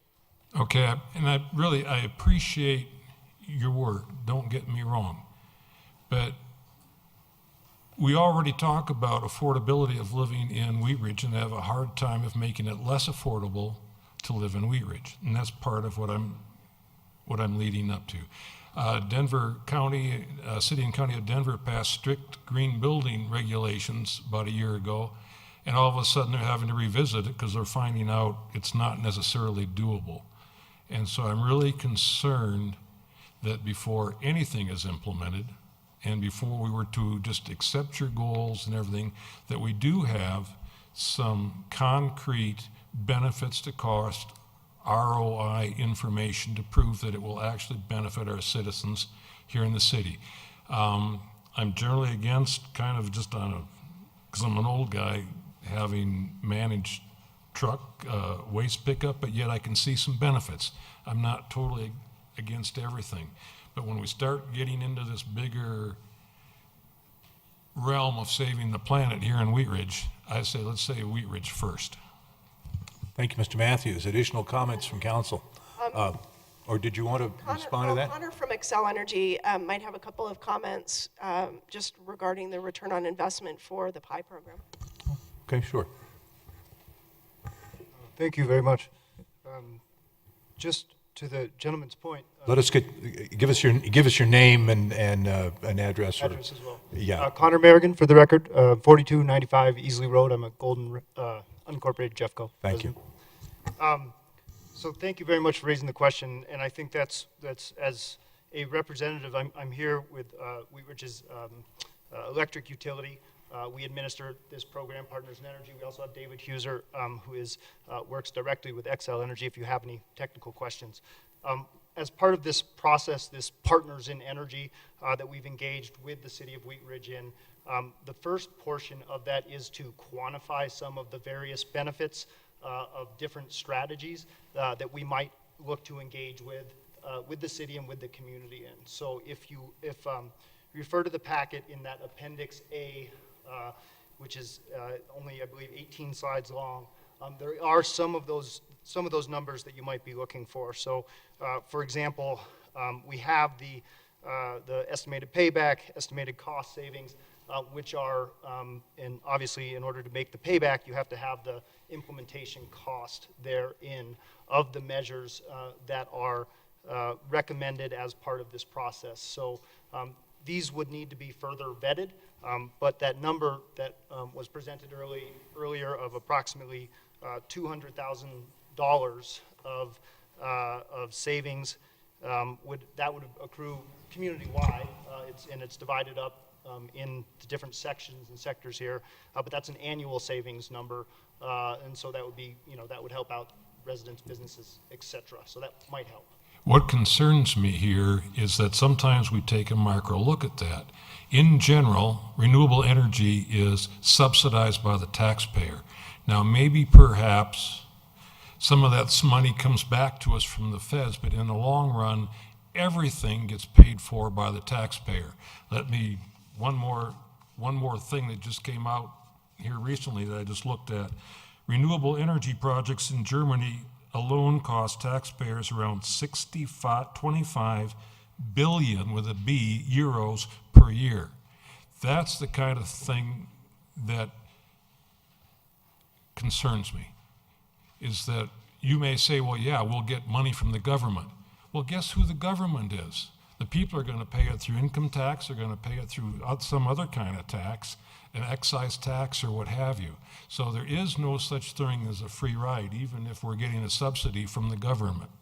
Thank you. Thank you. I just have one simple comment. I just wanted to state that our goals were very specific and localized to Wheat Ridge and to our community and to enhancing just the vibrancy of our city. And part of that is sustainability. One of the recommendations that we discussed, once we have a sustainability coordinator in place and the volunteer committee to support that coordinator, to conduct a prioritization exercise as well as a robust cost analysis, which I think would speak to all of what you're looking for. Now, how much will that sustainability coordinator cost the taxpayers, and including the committee that goes with them on all the expenses that are involved, including a car and office space and the rest, and how do you propose that we pay for it? That would be an exercise for the city, and I will say that we are the only municipality right now that does not have that in place. If you look at all of the other plans, we are a team of volunteers that put this plan together. Most other cities put consulting and investment into this because it is the way that the forward-thinking and forward-looking communities are going. Over 60% of our children right now need food subsidy. Who do we tax to pay for this? And how do we tax them? Well, that we would need to come out of our general fund in order to finance this, and those are details that we need to work on. The cottage food industry would also assist that. Mr. Urban. Thank you. As we look at the steps that are being asked to be considered by the committee, and I appreciate all the committee's work on this very lengthy document, and there's quite a bit in here. But going into the steps that we're being asked to consider as a council, I think that performing the cost savings analysis and conducting the prioritization should come prior to adopting the action plan or hiring a sustainability coordinator, because in my mind, I'm not sure how sustainable that position of a sustainability coordinator is, not necessarily from a revenue perspective, but more from an implementation and coordinating with the various city departments and whatnot. And I would rather us look at how can our individual departments and the staff that are already employed in those positions provide a more, sustainable view of what they're doing on a daily basis, or their standing operating procedures, or there's ways that each individual staff member can implement some of these goals. So as opposed to hiring an actual sustainability coordinator, then that just makes that their only responsibility, whereas it should be the entire staff's responsibility. So I would be opposed to us hiring a full-time sustainability coordinator, number one, because we don't have identified resources for it, and number two, it's not something that should just be relegated to one coordinator, but rather each city department should be responsible for implementing that. And then as it relates to the plan that we have presented before us, there's quite a bit of information and directives and steps that are being suggested in this action plan that I wouldn't feel comfortable adopting as is, basically because it goes in some ways directly against some of our affordable housing goals in the way that some of the design requirements and those things are being presented. But then also looking at this from the realtor community, where you see situations in this plan where they would be required to present a home energy audit or energy report at the time of closing. And so getting into those kinds of nuanced real estate transactions, I think, would be inappropriate. So adopting this plan as a whole with everything in it, I don't think is appropriate. I think we need to go through and prioritize what we can actually accomplish versus just saying we adopt the entire plan. Ms. Hoppy? And then Mr. Pond. Thank you, Mr. Mayor. One thing that I would like to remind council is that it is in our strategic plan to hire a sustainability coordinator in the future. And that is something that we had all discussed and had agreed on in our retreat. I'd also like to remind everybody that we didn't task the community to figure out the committee to figure out how to pay for it. We asked them to look at where we're at now. And as volunteers, putting together a 90-page document for our presentation, I think they've gone above and beyond as volunteers. And I appreciate all of your work. Another thing is I think it's a bad business practice to continue to add work to our departments without funding them. We already know that our city staff are busy and we have some huge projects coming up on the horizon. And so I would hate to continue to add work to their plates without funding something. Now, if that means that we have to have a conversation about do we support a coordinator part-time, then maybe that's what we look at. But I think that adopting an action plan actually for me comes after hiring the coordinator. And so I agree with you on that, Zach, but I think that we need to actually spend the money on the coordinator and then to be able to move forward on the action plan. Mr. Pond. Thank you. Yeah, I think some of it may be how we're approaching it or even how we're interpreting this document and or the concept of a sustainability action plan. I don't look at this as a plan that commits us with any certainty to a specific path or specific elements that are called out. And it's really kind of creating a large matrix of opportunities in an analytical look at that. I think it's our job to then decide how to engage in that and how far, and to agree or not agree to the priorities. So I think when I say I support adopting this, this plan, I suppose I'm saying I support adopting this report, this report, and committing the council to working towards the engagement of this of what's included in this report, which is the discussion, prioritization, budget discussions that will have to evolve as we look at staffing and things like that. And I think that's what we should do. Clearly, I don't think we should be saying we're going to do all these things, and it doesn't give us an order, so we have to figure that out, and it doesn't give us specific costs or other things which should be figured out as we move forward and discuss this. But I don't think it prohibits us from doing that if we say that that we adopt this product of this committee and say that we're using this as guidance for us moving forward for this work. So that's why if that helps me look at it anyway and say that I can move forward with that tonight. Again, I don't think we're saying we're committing anything definitively. If I say I believe that a sustainability coordinator should be a part of our budget, I'd like to see it. And we have those discussions coming up in proper order, and hopefully we'll see how that fits into the larger revenue and expenditure picture. And I look forward to having that discussion at the right time. Additional discussion from council? Mr. Rasmussen, would you like to say something? I wanted to directly address Councilman Urban's question about the real estate aspect of the plan. That was something that we talked about at length. I'm fairly excited about that proposal. In fact, and if you look in the plan, there's a link to an article. If you read that, it talks about how implementing that plan in Chicago actually increased the home values that did that plan. The houses that did the energy assessment on their homes actually sold faster, and they sold for a higher rate than the homes around them. So there are a lot of benefits, and it would, I believe, benefit the people of Wheat Ridge to do the same. Thank you. I'd like to say that I think the committee has done a lot of hard work and come up with some really good suggestions. I think there's a lot of work behind it, thoughtful work, and I think this is really, we should look at this document as an engagement process. I think this is a way to start a discussion and engage our community, because it's not going to be council driven, it's not going to be a sustainable coordinator driven, it's going to be a community-wide process, and it's more of a mindset that we look at the future and we say, how are we going to live efficiently and effectively in our communities? And not all of these recommendations may be great recommendations, but they're all there, and they're all, there's a way to continue to have a discussion and a dialogue.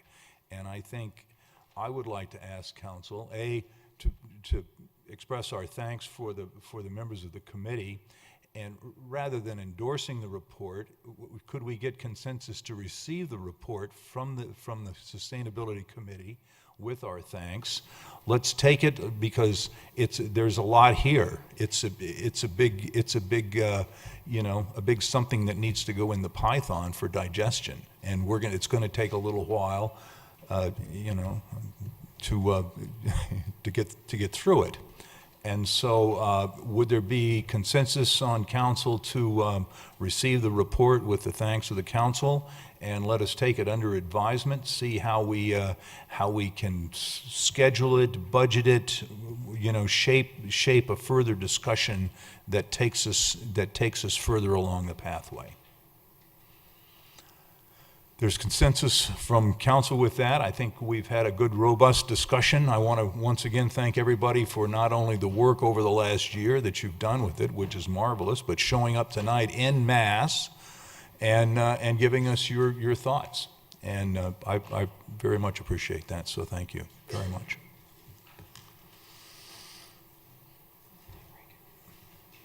Yes, we would like to... We'll stand in recess for about 10 minutes.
Thank you very much. It is about 8:26, and we will reconvene our meeting and move to agenda item number 4 on our agenda, Clear Creek Crossing Financial Agreement.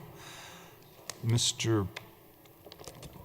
Goff, do we have a Yeah, we do. We report have, on we have this? several speakers. I think Mr. Pond's going to close the door so we can get started. I won't do too much introductory, just so that we can get started.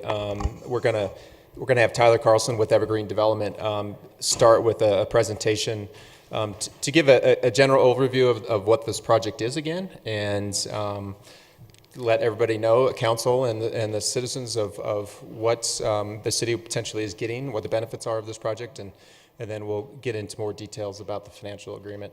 But it's been a while on seeing the bigger picture, and Tyler's just recently got back from the International Shopping Center Conference in Vegas and has met with many tenants and potential tenants for this project, so he'll give us an update on that too. So I'll just turn it over to Tyler. Great. Well, Mr. Carlson, please, nice to have you with us tonight. Please continue. Thank you, Mr. Mayor. Appreciate it. Good to be with you guys all again, and thank you again for your vote of support at the last zoning hearing. It means a lot to us, and it certainly made my conversations at ICSC a couple weeks ago a lot more productive, saying that we had zoning, because the prior 2 years when we were in Vegas, that was still a work in progress and was holding us back. So I think I'll go through some of this fairly quickly, because I don't want to rehash it too much since you've seen a lot of this before. But is it gonna? Oh man.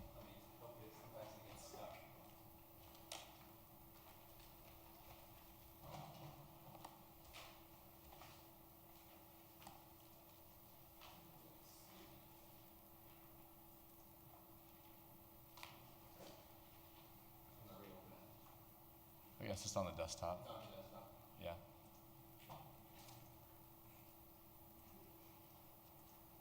Yep, that's it. All right. Here we go. All right, cool. So just wanted to remind everyone, I mean, the purpose behind this whole project is try to create an environment that is unique to Wheat Ridge that you don't currently have, especially on the west side of town, and create an opportunity for the community to gather and experience retail in a way that they haven't been able to yet in the town, and also create, I think, an enduring project that's going to not only survive but thrive in the new e-commerce world that we live in, where we create something that's mixed use in nature that will be synergistic together, and also provide, I think, a footprint as well for SCL Lutheran to thrive for the next 100 years in Wheat Ridge. I think it's pretty common knowledge at this point that we are under contract with SCL. They have not yet closed. Their plan is to close this summer after we get the P3 put together, because that's material to them wanting to acquire the property. They want to make sure that we've got the ability financially to build all the infrastructure that's involved. So we're very excited about it. One thing I want to go over is just who the team is for this project. It takes literally a village to put together something that's complicated from a development construction standpoint, but also from a financing standpoint. I think obviously you guys all know Evergreen as a developer, but what you may not know is that the kind of the central clearinghouse for a lot of the financing for this project is going through the Longs Peak Metropolitan District, which we call LPMD.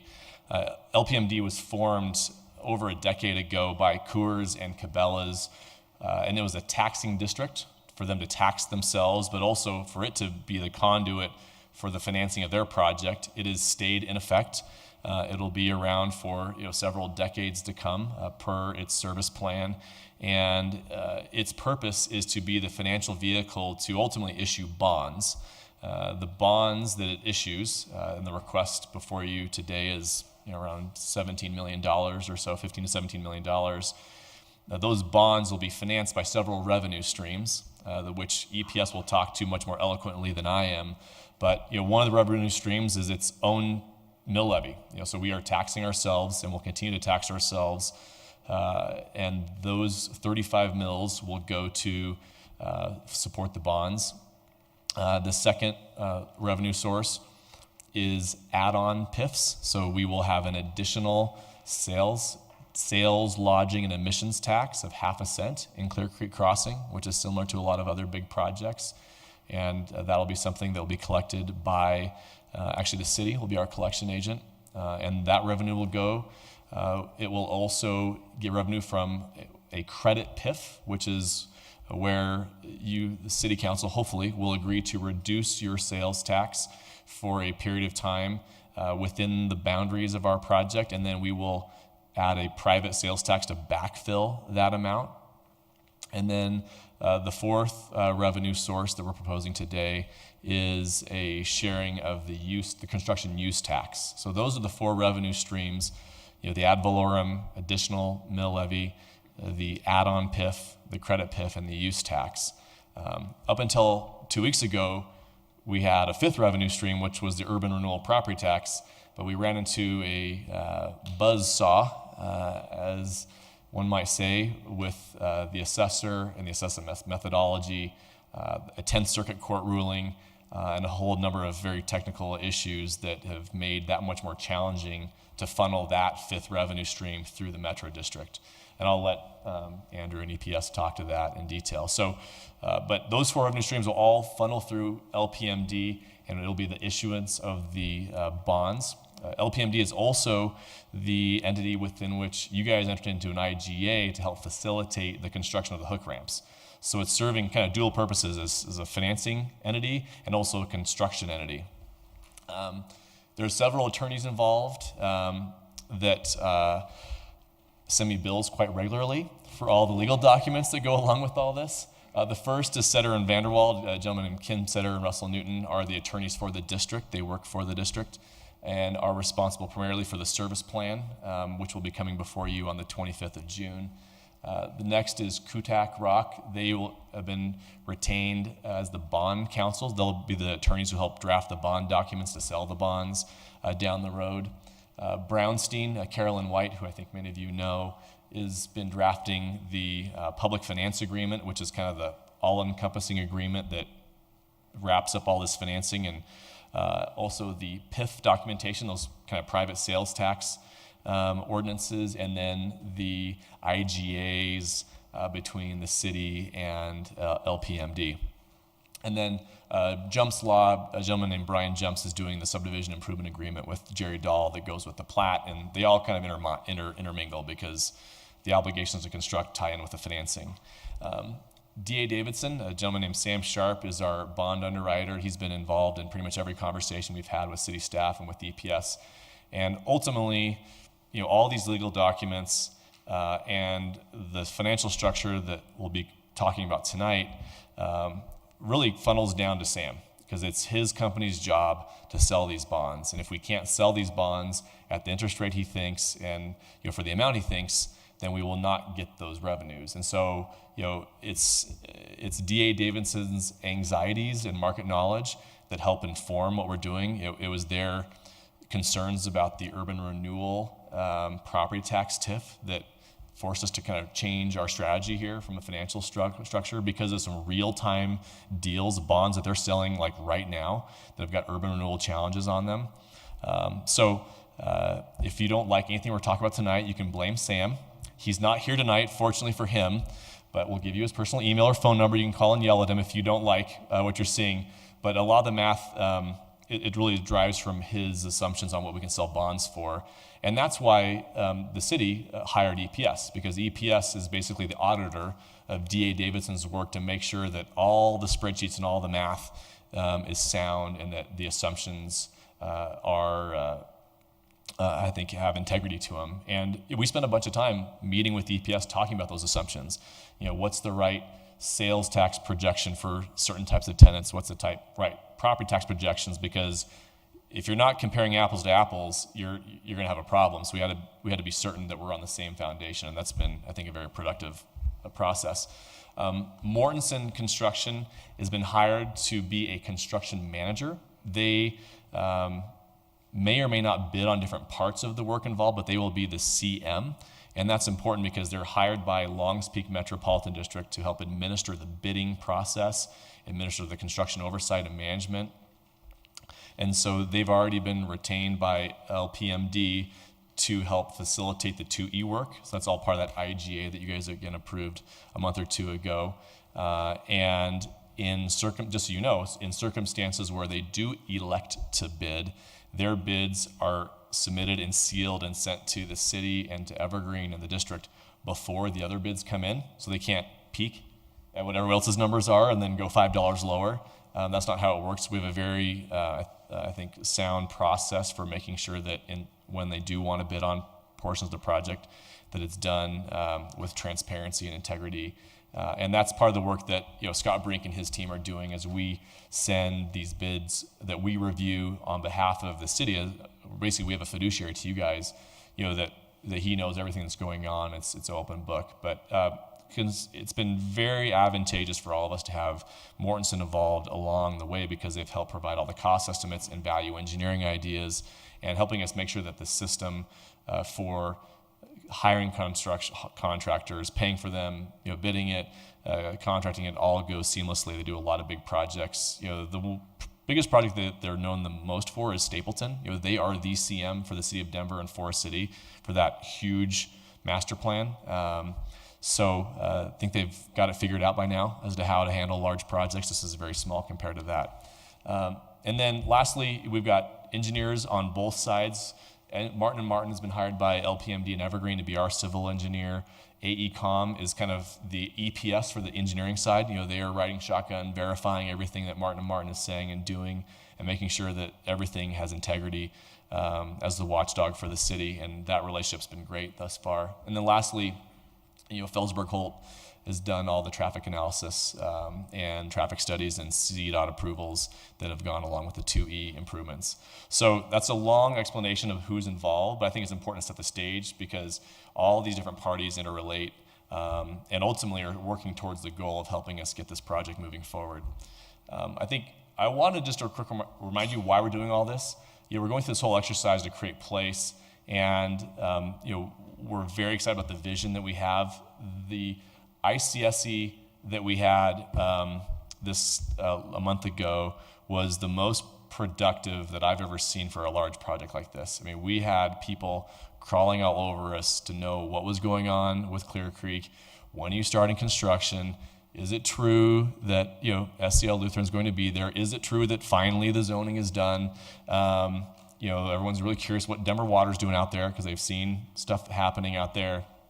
And we walked away with probably a dozen different restaurant users alone who had expressed an interest in the project. We've got 3 entertainment acres who are all very interested. We've got 6 different hotel groups, plus obviously our deal with the hospital system. And so I think we've got this project teed up to a point where we've got a great setup of users that once we start construction, we're ready to really start nailing down these agreements, and we're negotiating right now. And for all of them, the biggest question was when will the hook ramps be inoperable, and when will we be able to take possession of sites? So they're talking about this opportunity in a lot of specificity. When are the opening dates? What are the details of it? Because they want to make deals. So we came away thrilled and also feeling very anxious because I don't have a financing methodology yet approved. But our goal is that as soon as we get this done, that we'll then be able to sign binding agreements, because I can't sign a binding contract with, for example, the movie theater group until I know that I can deliver, because I don't want to get sued if I can't. And so that's what we're working towards right now. One thing you will maybe notice if you're really into the details is that the line between the Homestead District number 2 and then Bill District number 1 is changed slightly.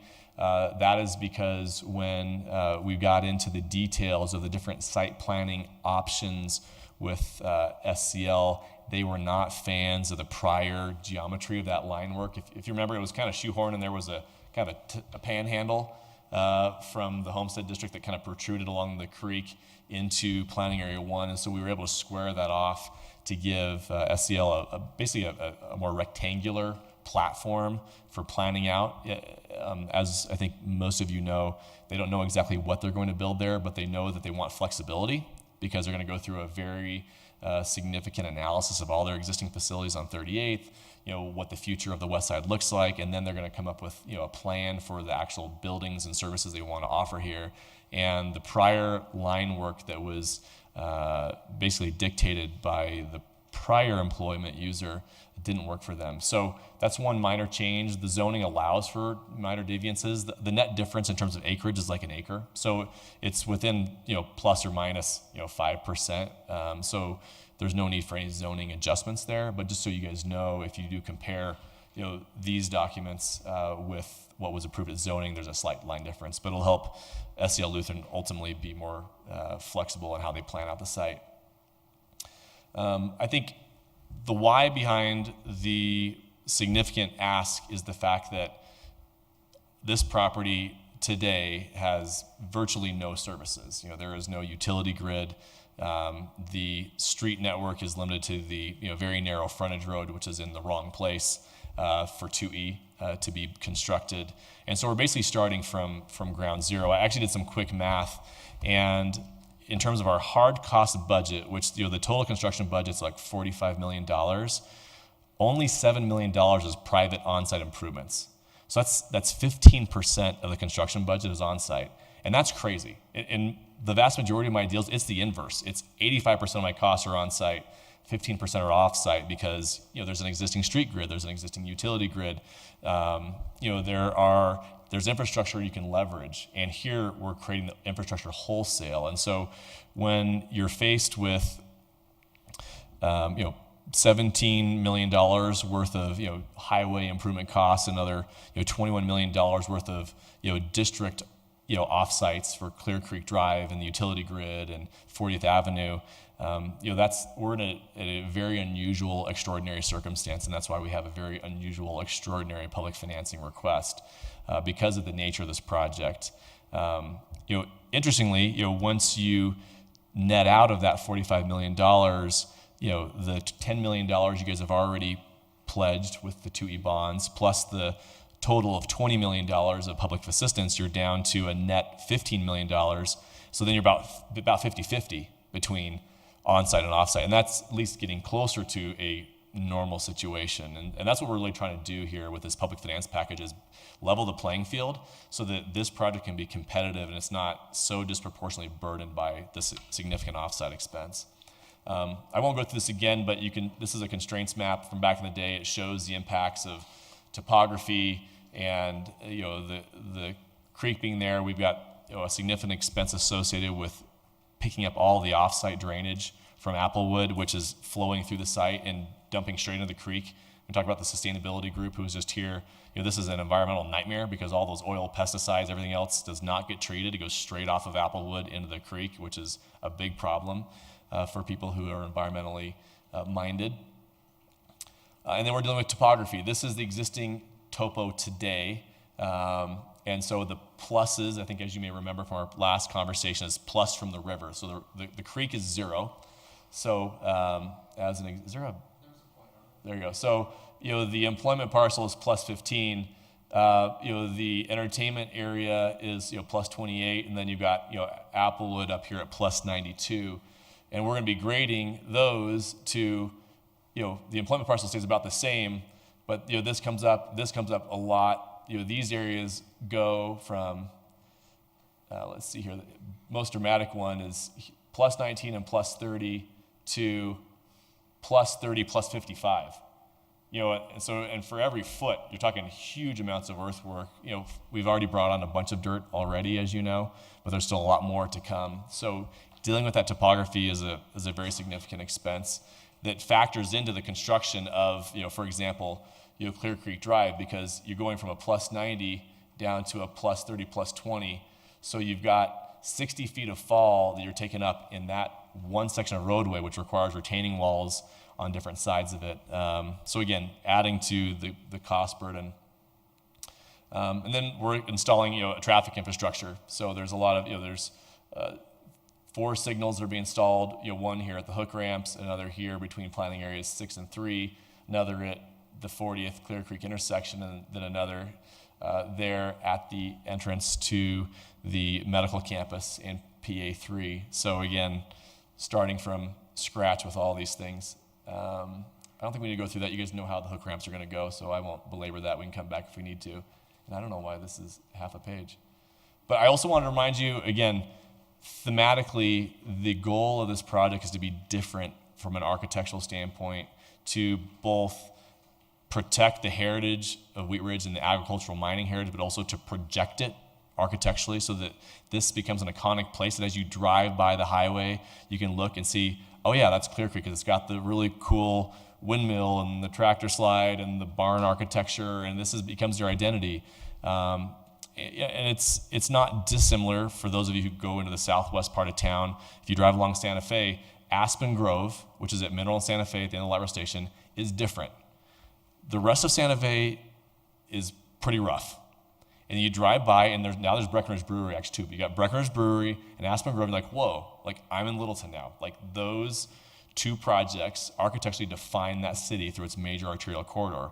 Right now, if you drive through I-70, to be honest with you, and no offense, you don't even know you are in Wheat Ridge, because there's no defining place, there's no defining project, there's no defining signage. And here we have an opportunity to help define your community with a project. And we're very excited about that. That's why Ken Johnstone thrashed us for a year on architecture to make sure those design standards had integrity to them, and that we have this architectural control committee, all these things to help make sure that we honor the design that we're trying to pull off with, again, creative signage that'll, again, define the place. And then, lastly, we're trying to, use architecture, hardscape, all of these things to soften the environment so it's not just another ubiquitous strip center. So with that is my preamble. I'm happy to answer any questions now, or Patrick, if you'd like, you want to go right into EPS's presentation? Yeah, we can either. Some of your questions may get answered. Keep going, all right. Should we move, why don't we move into you go into the financial analysis, or? Yeah, I'll start and do Andrew and Tim if you want to come up, but I'll fill in maybe a couple gaps that Tyler briefly talked about but didn't get into detail. So we came to you on May 21st with kind of a general overview of kind of what the financial deal was looking like at that point. And just to reiterate, not to repeat Tyler, but the developer was asking for a $20 million bond or $20 million cash infusion to make this project work. He explains a little bit of why that number exists. At the point on May 21st, at that point, it was essentially the city was going to share 1.5 cents of its percent of its sales tax for 30 years, 5% of its lodger's tax for 30 years, 2.5% of its emissions tax for 30 years, 100% of property tax for the remaining length of the TIF, which is 22 years, and then 50% of use tax on the initial vertical construction. And the initial reaction I think we got from council at that point was they felt, at least I think is what I heard, is that that sounds a little rich and for too long. So, and that scenario, basically the city would be receiving about 50% of the revenues off the project, and 50% of the revenues that the city received would go into the project. And Andrew and Tim mentioned that proportionality at the last meeting.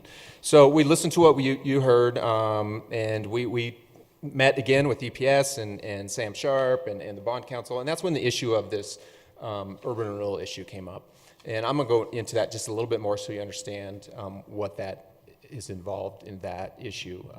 So in 2009, the city council adopted the I-70 Kipling Corridors Urban Renewal Plan. And that plan, if you can picture it, it's a huge plan for the city. It's basically the whole I-70 corridor in Wheat Ridge, and it comes down to Kipling also, Kipling Corridor. So it's a big urban renewal area. We adopted that plan in 2009, but we didn't start the TIF provision. We didn't start the TIF clock. And urban renewal law allows you to start a TIF clock, to start collecting the increment, property tax increment that's generated off the project for 25 years. So we didn't start that until December of 2015. At that time, the Jefferson County assessor estimated that they did their general assessment in 2015, and they came up with a base value of $109 million for that whole urban renewal area. When they looked at it again, they look at it every 2 years. They looked at it in 2017, and they still show a $109 million base. So there was no adjustment in their base. And we were able to show through building permits in the city that there was at least $26 million worth of projects in that corridor. So there should have been some adjustment in base. So that was one red flag for a bond underwriter, that the assessor may not be calculating base and increment correctly. And then in 2018, when the next assessment came out, they have a base value of $135 million. But again, the assessor attributed that all to the base value, none to increment. So he's showing that there's an increase in the base value of the property tax assessments in that area, but again, it was all attributed to base. So if we have a project that we're trying to capture increment off and to pay off bonds, there was no increment according to the assessor. So does that make sense in the general terms? So that's a concern of our underwriter. And it's a big concern, and bond investors are going to look at that issue and potentially may not want to buy these bonds, or there's going to be a huge interest rate or something. So we decided to eliminate that risk.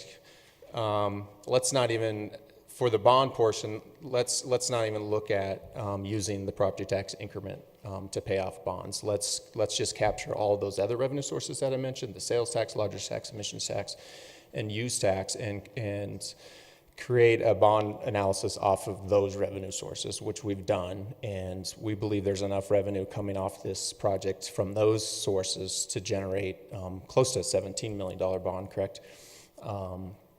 So we said, well, there's still a $3 million gap. The developer needs $20 million cash up front to pay for this project, this infrastructure. So we said the Urban Renewal Authority, second option we looked at is the Urban Renewal Authority obtaining a bank loan for that gap amount, depending on what it is. And we're kind of looking at a range right now of anywhere between $3 and $5 million, and a bond issuance between $15 and $17 million. So removing the property tax increment as a revenue source for the bond takes away that risk for the bond issuance. It'd be typically a normal bond issuance in today's market would probably sell very well at a good interest rate. But we're transferring some of that risk then to the Urban Renewal Authority, and because they would use the property tax increment generated off this project to pay back a bank loan. We've did this, council's done this in the past. We did this with the Kipling Ridge project, which is the Sprouts development. If you remember, the city council contributed $1 million of general fund cash as a grant to the project, but the URA also got a $2 million bank loan using the future increment to pay that bank loan. And we have a meeting with that same bank tomorrow to discuss what those options are on this project. So that's essentially, I'll let Tim and maybe Andrew go into the details of what that scenario looks like. Does that work for you guys? And then we'll open it up for questions. If you guys want to add anything to that, great. No, it really is, we'll get right into the numbers, but it really has been partitioning the risk and figuring out how to separate the risks associated with the TIF and the URA questions from the rest of the project. And Tim, you want to take it from here in terms of the specifics? Sure. Thanks, Andrew. So we put together a brief presentation that pretty closely follows the memo that Patrick attached to your packet. But there were a number of things we wanted to kind of provide you with an update on that we're including in this presentation. The first of which Tyler touched on, their adjustments to the proposal. The second of which is revisions to the current project funding strategy that Patrick has described, and then following that, a summary of estimated city revenues and project revenues, and then a discussion of kind of the issues surrounding the TIF and an estimate of potential TIF revenues. And then also a summary of kind of what our next steps are in terms of additional analysis and next steps in terms of coming back in front of you, in front of council. So just a brief summary of what has changed since the last time we presented, I think on May 21st. First, construction costs have gone up. That's due to a number of reasons. I think labor is driving some of that. part of it is more detailed estimates of total costs associated with this project. The developer has estimated an increase of about 8.7% increase in costs from about 40.1 million to 43.6 million. And what we've seen actually in the last 90 days has been pretty horrific. And it's actually, the labor problem's been with us for a long time. It's these tariffs. Has 25% markup on a lot of our raw input costs for construction. Sounds great politically. Doesn't work great from a ground level for projects. And so what we're seeing is across the board increases in materials on pretty much every trade. And there's a lot of heavy material in this infrastructure budget. So that's what's really spiked it. And what prompted this is our construction department at Evergreen put out an APB to every project in our company across 4 different states that we need to go back to all of our contractors and re-up all of our pricing on every single project because of what's been kicking in the last 90 days. This is very 2006-7-ish, unfortunately, because I've been to this dance before, and it's not a fun dance to be in. So that's what's driving the cost increases. Yeah, that's helpful. And so AECom has reviewed those cost numbers. They're all in line with industry standards. And so, it obviously impacts the burden on the project from a cost perspective when revenues are essentially set. One thing that hasn't changed is the request for $20 million in bond proceeds that the project needs in order to be feasible. The TIF revenues that we previously estimated that were driving some of the bond proceeds, due to the issues associated with the assessor that Patrick's described, we've been forced to kind of separate those out into a separate loan that would be secured by the city and funded by property tax increment. So that's a pretty significant change that we've made. And then the last, those really drive the key changes that we're including here. So Patrick talked about this funding strategy. Originally, we were bundling this all together. It would be one bond that would fund the project need. Now we're kind of breaking this up into 2 separate funding sources. The first primary source, as we're referring to it here, is really just credit PIFs, add-on PIFs, the Metro District mill levy that Tyler described, and also the use tax that would be shared with the project. So that's estimated to range from $15 million to $17.5 million. And that really is dependent on how much revenue can be generated through the secondary source, which is this loan that would be secured by the city and serviced by property tax increment. Right now, there's a number of assumptions we need to kind of lock down related to that, and I think we'll get some clarity tomorrow during the meeting with the bank. But that could range from anywhere from $2.5 million to $5 million. And we'll go into a little bit more detail on what's driving that range. So looking at that primary funding source, the bond issued by the Metro District, that is serviced by these really 3 primary revenue sources: the credit PIF, and the ask hasn't changed. The current proposal outlines a 1.5% credit out of the city's 3. The city does have a 3.5% total, but 0.5 of that is dedicated to capital projects, so we're not including that in this analysis. The admission tax, 2.5% credit out of the total of 4, sorry, that's a typo, 4.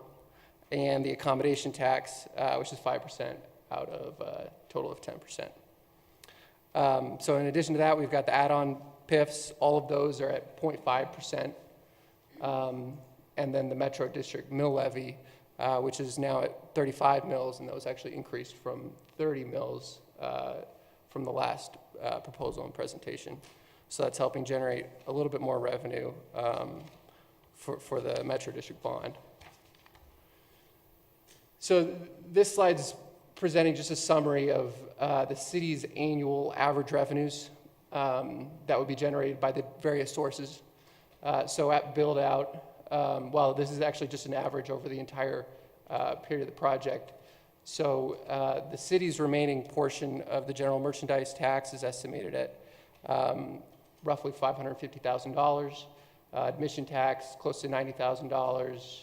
Accommodation tax, $290,000. Use tax, that would just be a one-time fee, but if you average it out over the 30-year period, it's $37,000 a year. And then this project rebate to the city of $404,000.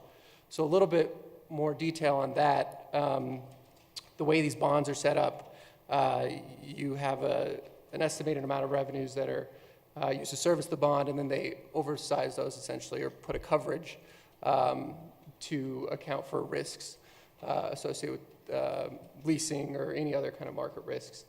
And so if the project performs, those can then flow back to the city and essentially be used as a separate revenue source. Real quick, I think it's really important to distinguish the way that the PFA is being structured is that the rebate specifically that will come back will be a large portion of the retail credit PIFs, that 1.5%. The majority of it will, I shouldn't say will, I can't guarantee anything, but should come back, based upon the projections of the sales taxes and all the other revenue streams that we have. After this kind of reserve surplus fund fills up, the net retail credit PIF will only be like 0.4%. So 72% that will be rebated back. But the reason why they make us pledge the full 1.5% is to provide debt service coverage. They want lenders want to make sure that you've got more money coming in, not just the exact payment. They want to have a buffer there. But the good news is after we pay that loan payment, basically every year, that we'll be able to remit 72% of it back to the city. So 1.5% credit PIF sounds like a lot, but the reality is on the net going forward, you're going to get rebated back 1.1% of that.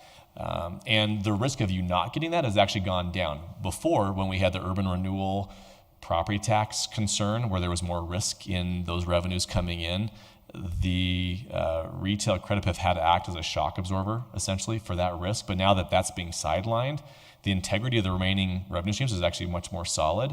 So, again, I can't guarantee it, but the bottom line is you will not be, at the end of the day, sending out the door 1.5% of your sales tax. You'll probably be sending out the door, 2.5%.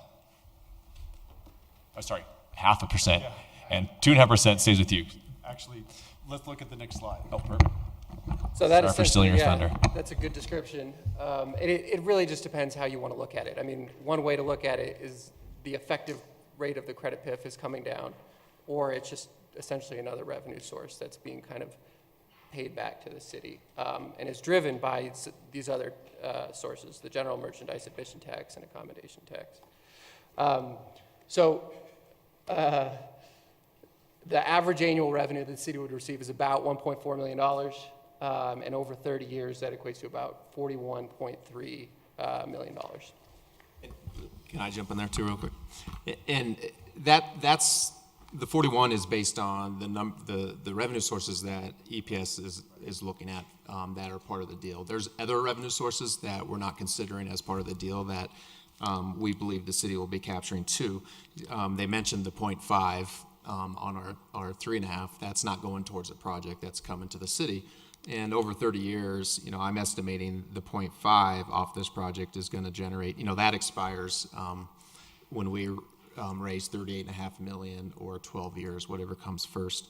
If it goes out the full 12 years, that 0.5 generates $1.5 million just off of this project in sales tax. So in addition to the $41 million, the city's seeing another $1.5 million that's going to specific projects, but that's new revenues that the city's seeing. But there's other revenues too.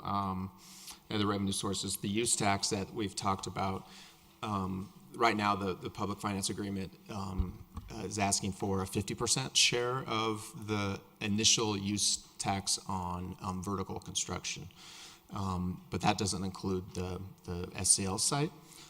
So if SCL builds out in the next 5 years with a full hospital and medical office buildings, we're estimating close to $7 million of use tax that the city will see. And again, that's on top of the $41 million. So $41 million isn't everything that the city would generate. And I think you also mentioned it in your memorandum to council, but there may also be some indirect tax revenues that come from Applewood. Yeah. And those are harder to measure, obviously. Yeah, they're hard to measure, but we're projecting. I've talked to a few different developers, and you know, they say that we believe that the way Tyler is planning to develop out this site today, that this site is going to be more of a complementary development to Applewood instead of a competitive. So we think there's going to be a bump in sales in the Applewood Shopping Center too, of 5 to 10%, which is it's not a lot, but it's I think I was estimating $300,000 or something, $300,000 to $500,000 a year. So kind of conversely to the revenues received by the city, this side provides a summary of the revenues that would be received by the project. And the way we've been looking at it is kind of breaking this up into revenues that would otherwise be received by the city, which we're calling public revenues. So those include the general merchandise credit PIF, really all the credit PIFs and the use tax, also the kind of city surplus, which is rebated to the city. And then on the other side of it is kind of developer election type revenues. And so those are the add-on PIFs and also the Metro District revenues. And so over the 30-year period, revenues that would otherwise be received by the city but are being provided to the project equate to about $18.8 million. And then total revenues, total developer election revenues are estimated about $30.5 million, for a total of $49.3 million that's being provided to the project and essentially used to service a $17 million bond, roughly $17 million bond. Another thing that we touched on in the last meeting and that Patrick briefly mentioned was this kind of issue of proportionality. Originally, looking at the project with TIF include, it was about a 50-50 split in terms of the public revenues that the project was receiving and the revenues that the city would receive.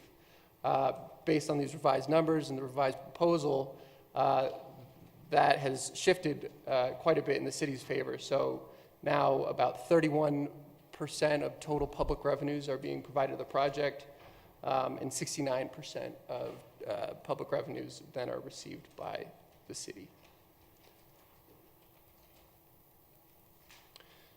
So moving on to the secondary funding source that Patrick described, this is the loan that's serviced by property tax increment and would be secured by the city through the URA. And I think what was the bank that you're having conversations with? Colorado State Bank, yeah. And so that would be serviced based on estimated TIF revenues and could range from $2.5 to $5 million, and it could essentially reduce the reliance on the city's credit PIF in terms of funding the project's need for about $20 million. Right now, there's a bunch of variables that need to be locked down to a greater extent and have some assumptions further vetted before we have a better idea about exactly what that amount is going to be.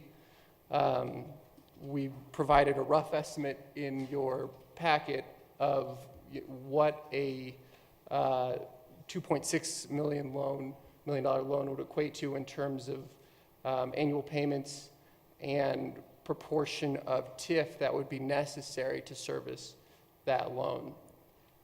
So under those assumptions and a 10-year term, or paying the loan off over 10 years, 38% of property tax increment is necessary to service that loan. And depending on how the bank looks at it and assesses the risk associated with the URA, they may model that differently. And so we've put together a range of scenarios in terms of the amount of TIF revenue that could be generated by the project at 100%, at 50%, and at 25%.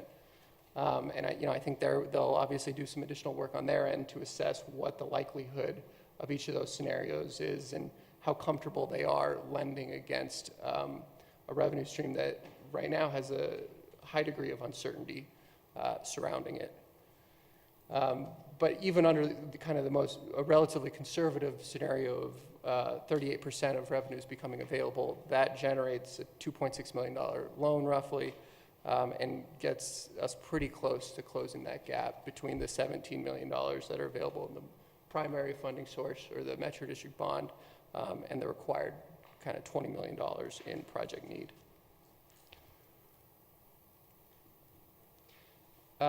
So brief summary and next steps and additional analysis. Patrick mentioned the meeting with the bank tomorrow.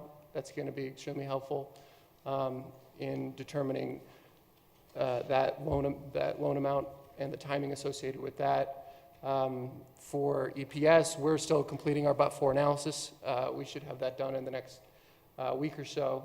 And just to refresh your memory on what that is, that's an evaluation of the developer's pro forma. And we're really just ensuring that their $20 million ask or $20 million need is in line with kind of industry standards and provides them with a reasonable rate of return. Following that, we'll have a final recommendation for council. We'll package this all back together with a complete kind of presentation and corresponding memo, and then I think final approval in middle of July 18th. So, We're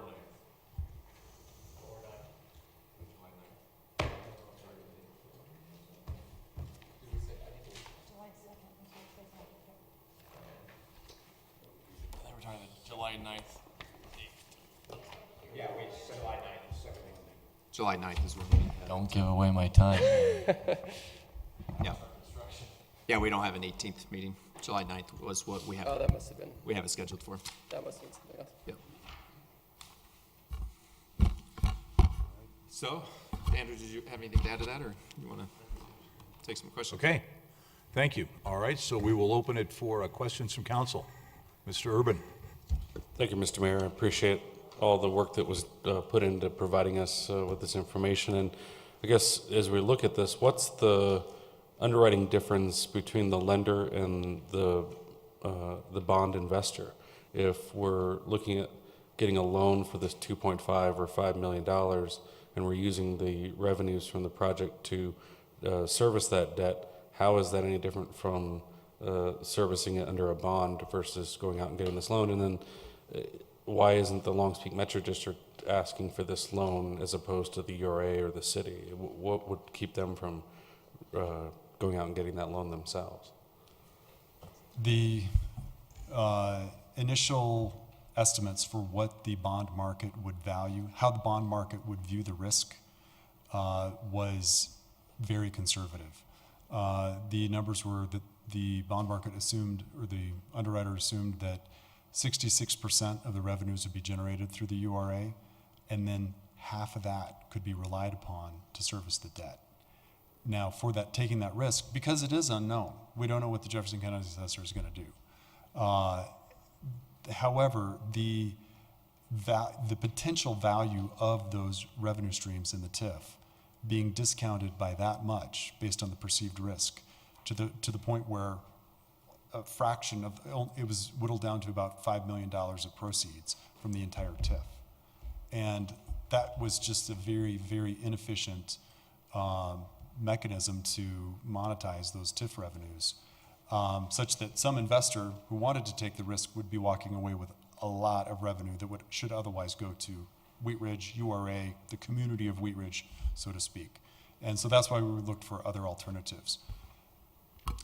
But I guess going back to the point, though, that why is that risk so much less for a lender versus the bond investor? That it's the same revenue and the same loan amount. We believe the bank will look at that risk differently. It'll be a much smaller a loan, again, anywhere between 2.5 and 5 instead of a bond of $20 million.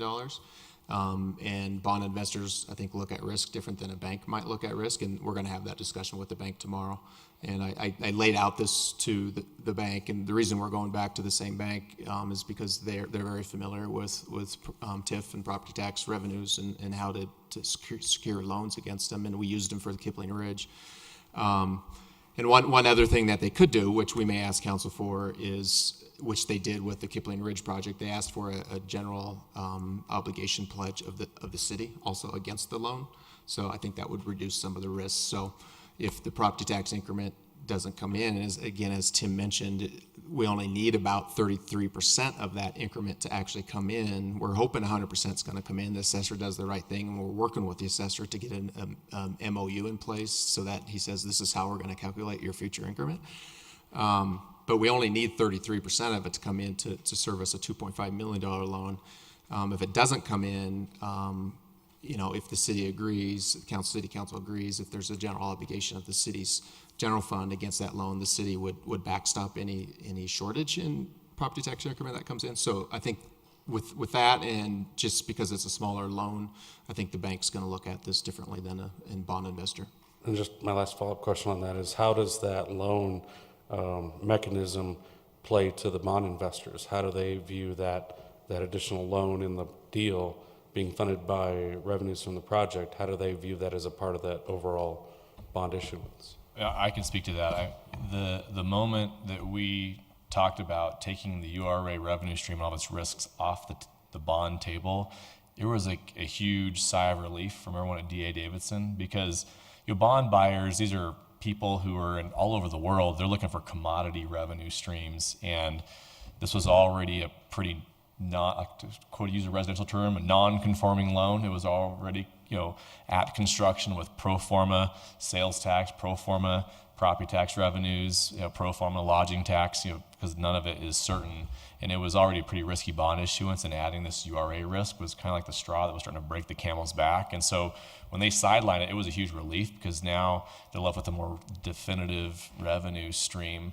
And it's exactly why I think banks are local. Colorado State Bank is a local bank. They understand URAs. They understand the assessors. They have other loans with the city, and so their ability to underwrite that risk is much different than a third-party bond buyer who's just looking for a commodity type of revenue stream. So it's actually been viewed very beneficially, and actually helps strengthen the rest of the bond issuance, because now they don't have to add that other risk profile to the bond security package. Good. Thank you. Additional questions? I had one, Mr. Carlson. We're talking about really the development of the land in this program. What does your equity and debt look like to finish the deal? Because this, unless we get people watching movies and drinking beer and eating good food, none of it pays off. So have we got equity and debt lined up to kind of move the rest of the project down the finish line? Yeah, we do. So I think, as you guys know, we bought the land from Jefferson County and Cabela's in cash. So that's good business practice. When you buy land, buy it in cash, because stuff takes longer, like it already has. But we already have debt and equity sources lined up for the various vertical components of it. So we will be going vertical ourselves on the crossing. All those pretty pictures at the beginning of the village, that's us going vertical on that. The debt and equity is already lined up for the multifamily component. That will be one of our projects. There'll be certain, like the movie theater deal will be, if it comes together, will be us building that as a build-to-suit deal for that movie theater operator. But for example, the Family Entertainment Center, that will be a sale. So they will provide their own debt and equity. So it'll be a mix of self-development by Evergreen and also, development by the end users themselves. But the bottom line is, my debt and equity sources are looking for high-quality projects in, high-quality cities, well-located real estate with strong tenancy. And we've got a proven track record. We've been in business for over 40 years and never once defaulted on a single loan over 500 projects. That's hard to say after 4 recessions in the meantime. So we've got a really good credit rating with all of our lenders. And so we're looking forward to doing that. And I can tell you, we will hit a recession during the build out of this project. Absolutely. And what I can tell you is we built Evergreen through the last recession. You know, some of my best projects, frankly, were built during that recession because construction pricing was cheap. No offense, but the cities were more motivated to issue permits. And, you know, the tenants who were at the table were top quality operators who could run a business during a tough environment. So I think I'm very confident with our ability to execute, but it's a great question.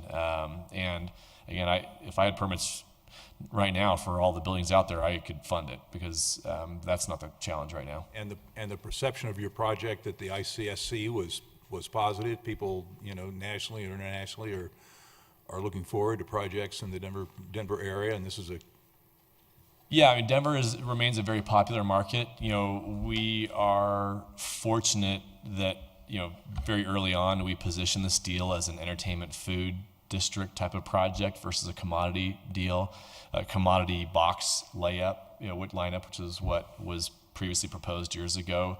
And so that's playing to that tide of entertainment uses who want to be out. And it's no secret, you know, there are supply constraints on the west side. There's not a lot of vacant land.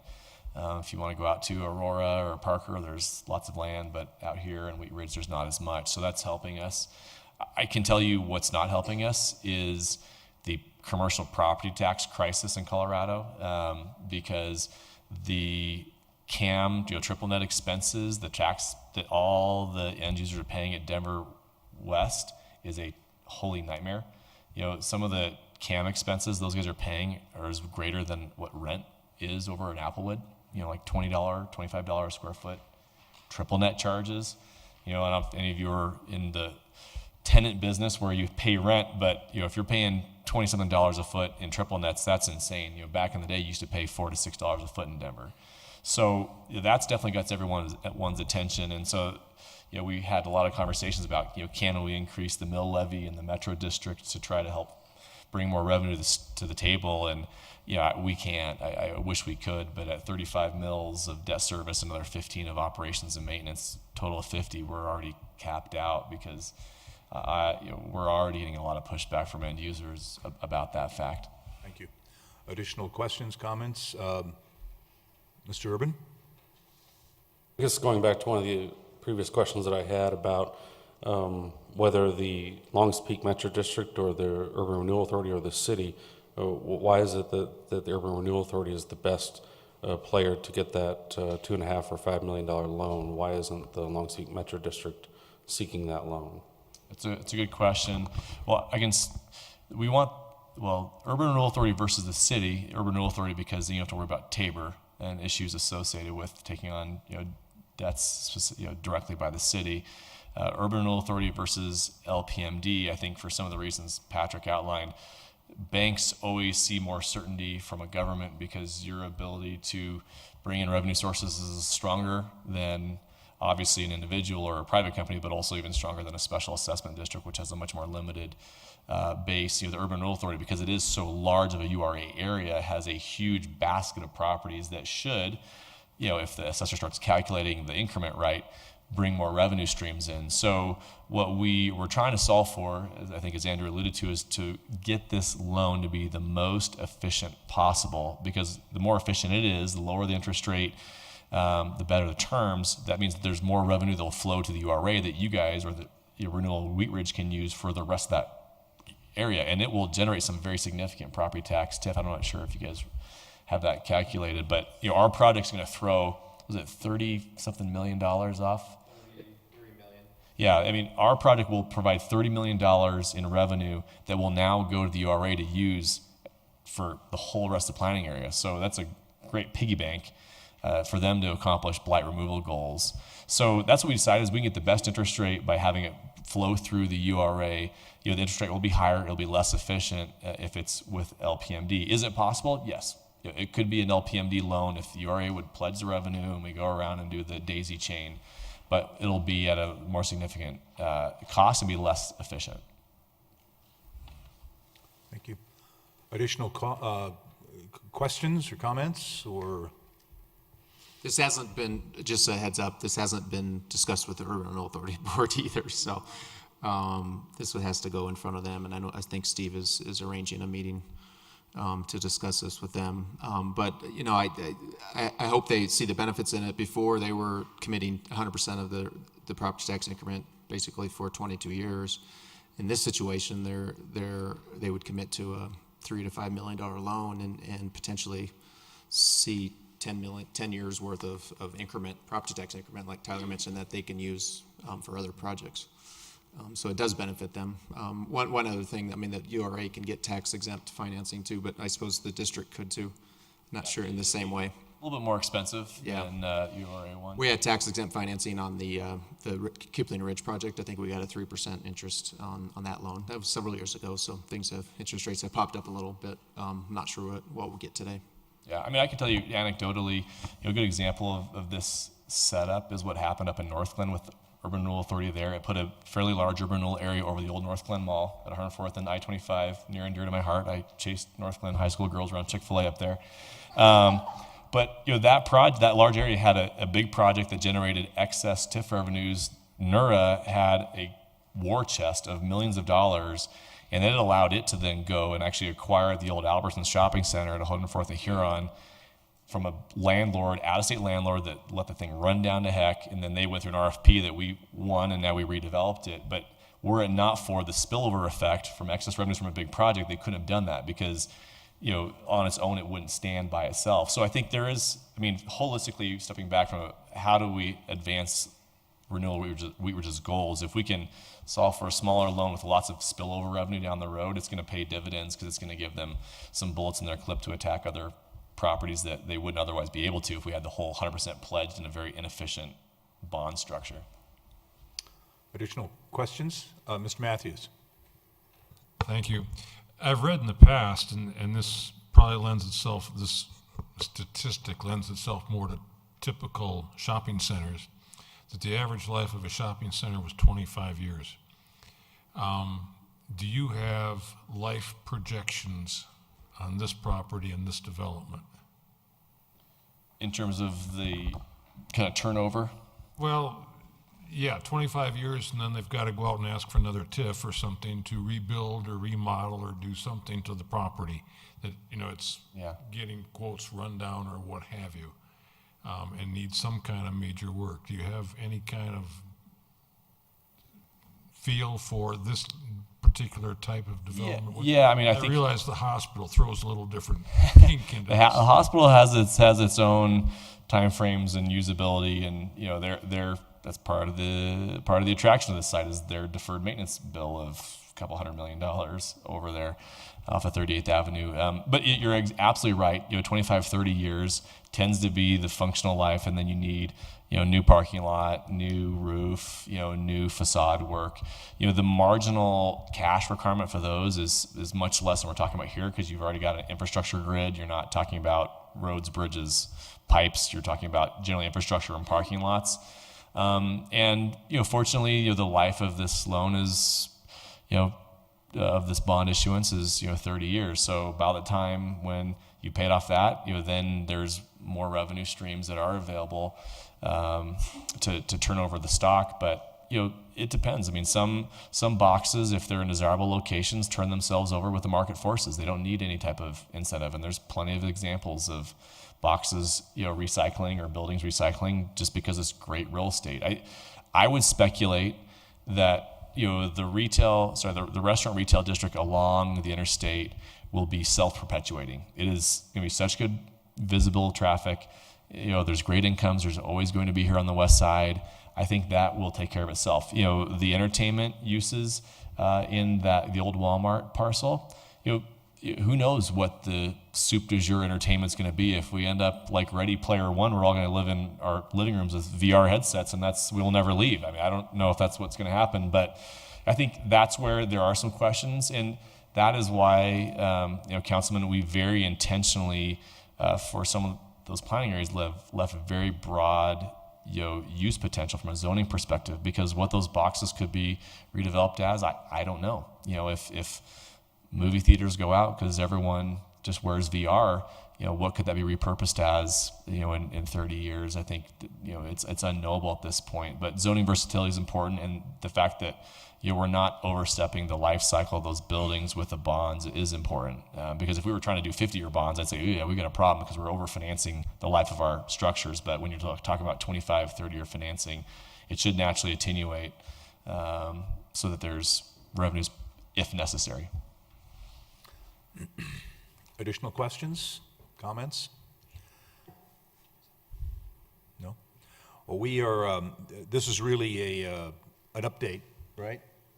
We're looking for a direction or a consensus? A little bit of direction. Or, Yeah, we're kind of, we're looking for direction if we're getting in the ballpark of a deal. As Tyler mentioned, we are shooting for July 9th to have a final public finance agreement in front of council for approval. We do have one more study session before then where we could bring back more information if you'd like on July 2nd. We still have to take it to Urban Renewal Authority Board. I don't know if they have a meeting scheduled yet. But yeah, I mean, we'd like some consensus if this is hitting the mark. Mr. Bond? Understanding there is a couple more points along the road, not the least of which is getting in front of another group and some other homework that was already presented. So I think, to the extent that it has to come back to us for updates along the way, that would be fine. Otherwise, I'm personally, enthused about the progress and the shape of it as it stands and support it. I don't know how everyone else feels, but I'd be prepared to make that a consensus motion to continue moving forward with what's been presented. Do we have consensus along that line? Looks like we do. All right. Thank you, gentlemen. Good presentation. Thank you we for your time. will Appreciate it. look forward to your return We'll be back again. venture. Thank you. That concludes the agenda items. We will move to staff reports. Mr. Goff. We don't have anything this evening. Thank you. Okay. Elected officials matters. We'll just look for hands. Mr. Matthews. Yeah, tonight's a good example, I think, of something that's kind of been bothering me for some time. Is there any way that we can get a longer time span to look at some of this material before we have to start voting on it?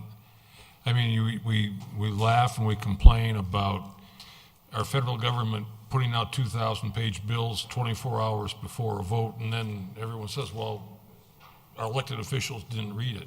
I personally would have liked to have had several more days to actually go over 116 pages here, of which, I mean, sometimes when there's contracts that I hate to use the word boilerplate, but probably don't need intense scrutiny, but some of these other things, and we've had other 200-page agenda packets that, you get them on maybe Thursday night, and especially for the poor folks that work Friday and Monday, they've got Saturday and Sunday, and who do they call if they have questions prior to the meeting? I would sure like us as a group to try and address the issue of getting some of these things out to us prior to a vote. I understand your concern, and I've felt it internally too. Mr. Goff, tell us some of the limitations that you and your staff and our process has that we sometimes seem to have a pretty short fuse on these assignments. Well, I think, first of all, I think we try to bring large discussion items, and especially policy discussions, in pieces, so there's it's done over several meetings. It's not all just have to be approved in one packet that you get it on Thursday and you have to absorb it all. That doesn't always happen. I understand, and I totally get your concern, Larry, and a lot of it's scheduling. We meet 4 times a month, but a lot of the times it all comes on scheduling of when the developer gets the information in. Time is money, as we hear all the time. We could look at ways to try to add more study sessions on specific items that you want more information about. It's at your prerogative to decide if you're not ready to, majority of council's not ready to make a decision. We ask for another study session and we'll extend it out. There are consequences occasionally to extending things out, not always, but it really all just comes down to scheduling, and we have 4 Mondays a month that we have to get things fit on an agenda. We have a lot of things that come up short notice that you guys want done, that we have to stick in also. So doesn't mean we can't be more conscious of trying to spread these out and get information to you sooner than, or spread them. I don't know if we can get a packet out anytime before, any sooner than Thursday for a Monday meeting, but on certain projects and certain policy discussions, make sure that we have numerous study sessions scheduled for that issue, so you don't have to make a decision at one meeting.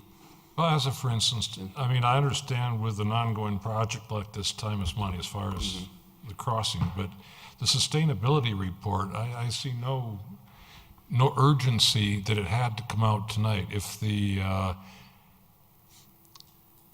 committee had finished that a week ago or 2 weeks ago, is there a reason we could not have had a copy of that report to peruse prior to the study session?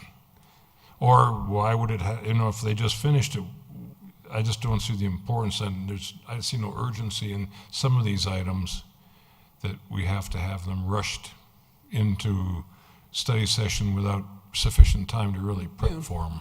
Yeah, I mean, in that situation, we weren't asking for any action. I mean, I know the committee asked for you to make some approvals and to approve the plan, but you weren't put on the spot tonight to actually approve anything. It was a presentation, and I think you guys made the right consensus to continue looking at this over time. They were established for a year, and we've had them on the schedule for probably 3 or 4 months to present to City Council on this date, because this was at the end of their term and they were done meeting. They didn't get us the report until Wednesday of last week, so I couldn't get it out to you sooner. But yeah, this is an example that could have been extended out, but again, that was timing. And I do the best to make sure that we're not asking, if we're bringing something to you at very short notice, that we're not asking for you to make a huge policy decision or a decision to approve a bunch of dollars. I don't think that's fair. In that situation, that was a presentation. I know you didn't have a chance to review it. Maybe would you like to ask to had more time to review it so you could ask more questions, but well, and I appreciate it. I'm just saying this isn't the first time I've had this itch that I wish I'd had more time to get down into the weeds on some of this, because I can foresee that somewhere down the road we're going to be talking about this, and all of a sudden we're going to have an item come up, or we're going to hire somebody and put it in the budget, and then we'll be in the same boat then as, well, that's not the direction we got tonight, so that you won't be seeing but you understand what I'm saying. Yeah, I do. As a general, I've seen this go on, where then 6 months down the road, all of a sudden it pops up again, and we end up with 3 days to look at 200 pages worth of something. So Larry, just keep that concern in the back of your mind. And Larry, I'll tell you that when I meet with Patrick every week, and Mr. Fitzgerald meets with him to put the schedule together, and I kind of do my best to say, listen, let's see if we've got enough time, because you're right, picking up a package at 4 o'clock on Thursday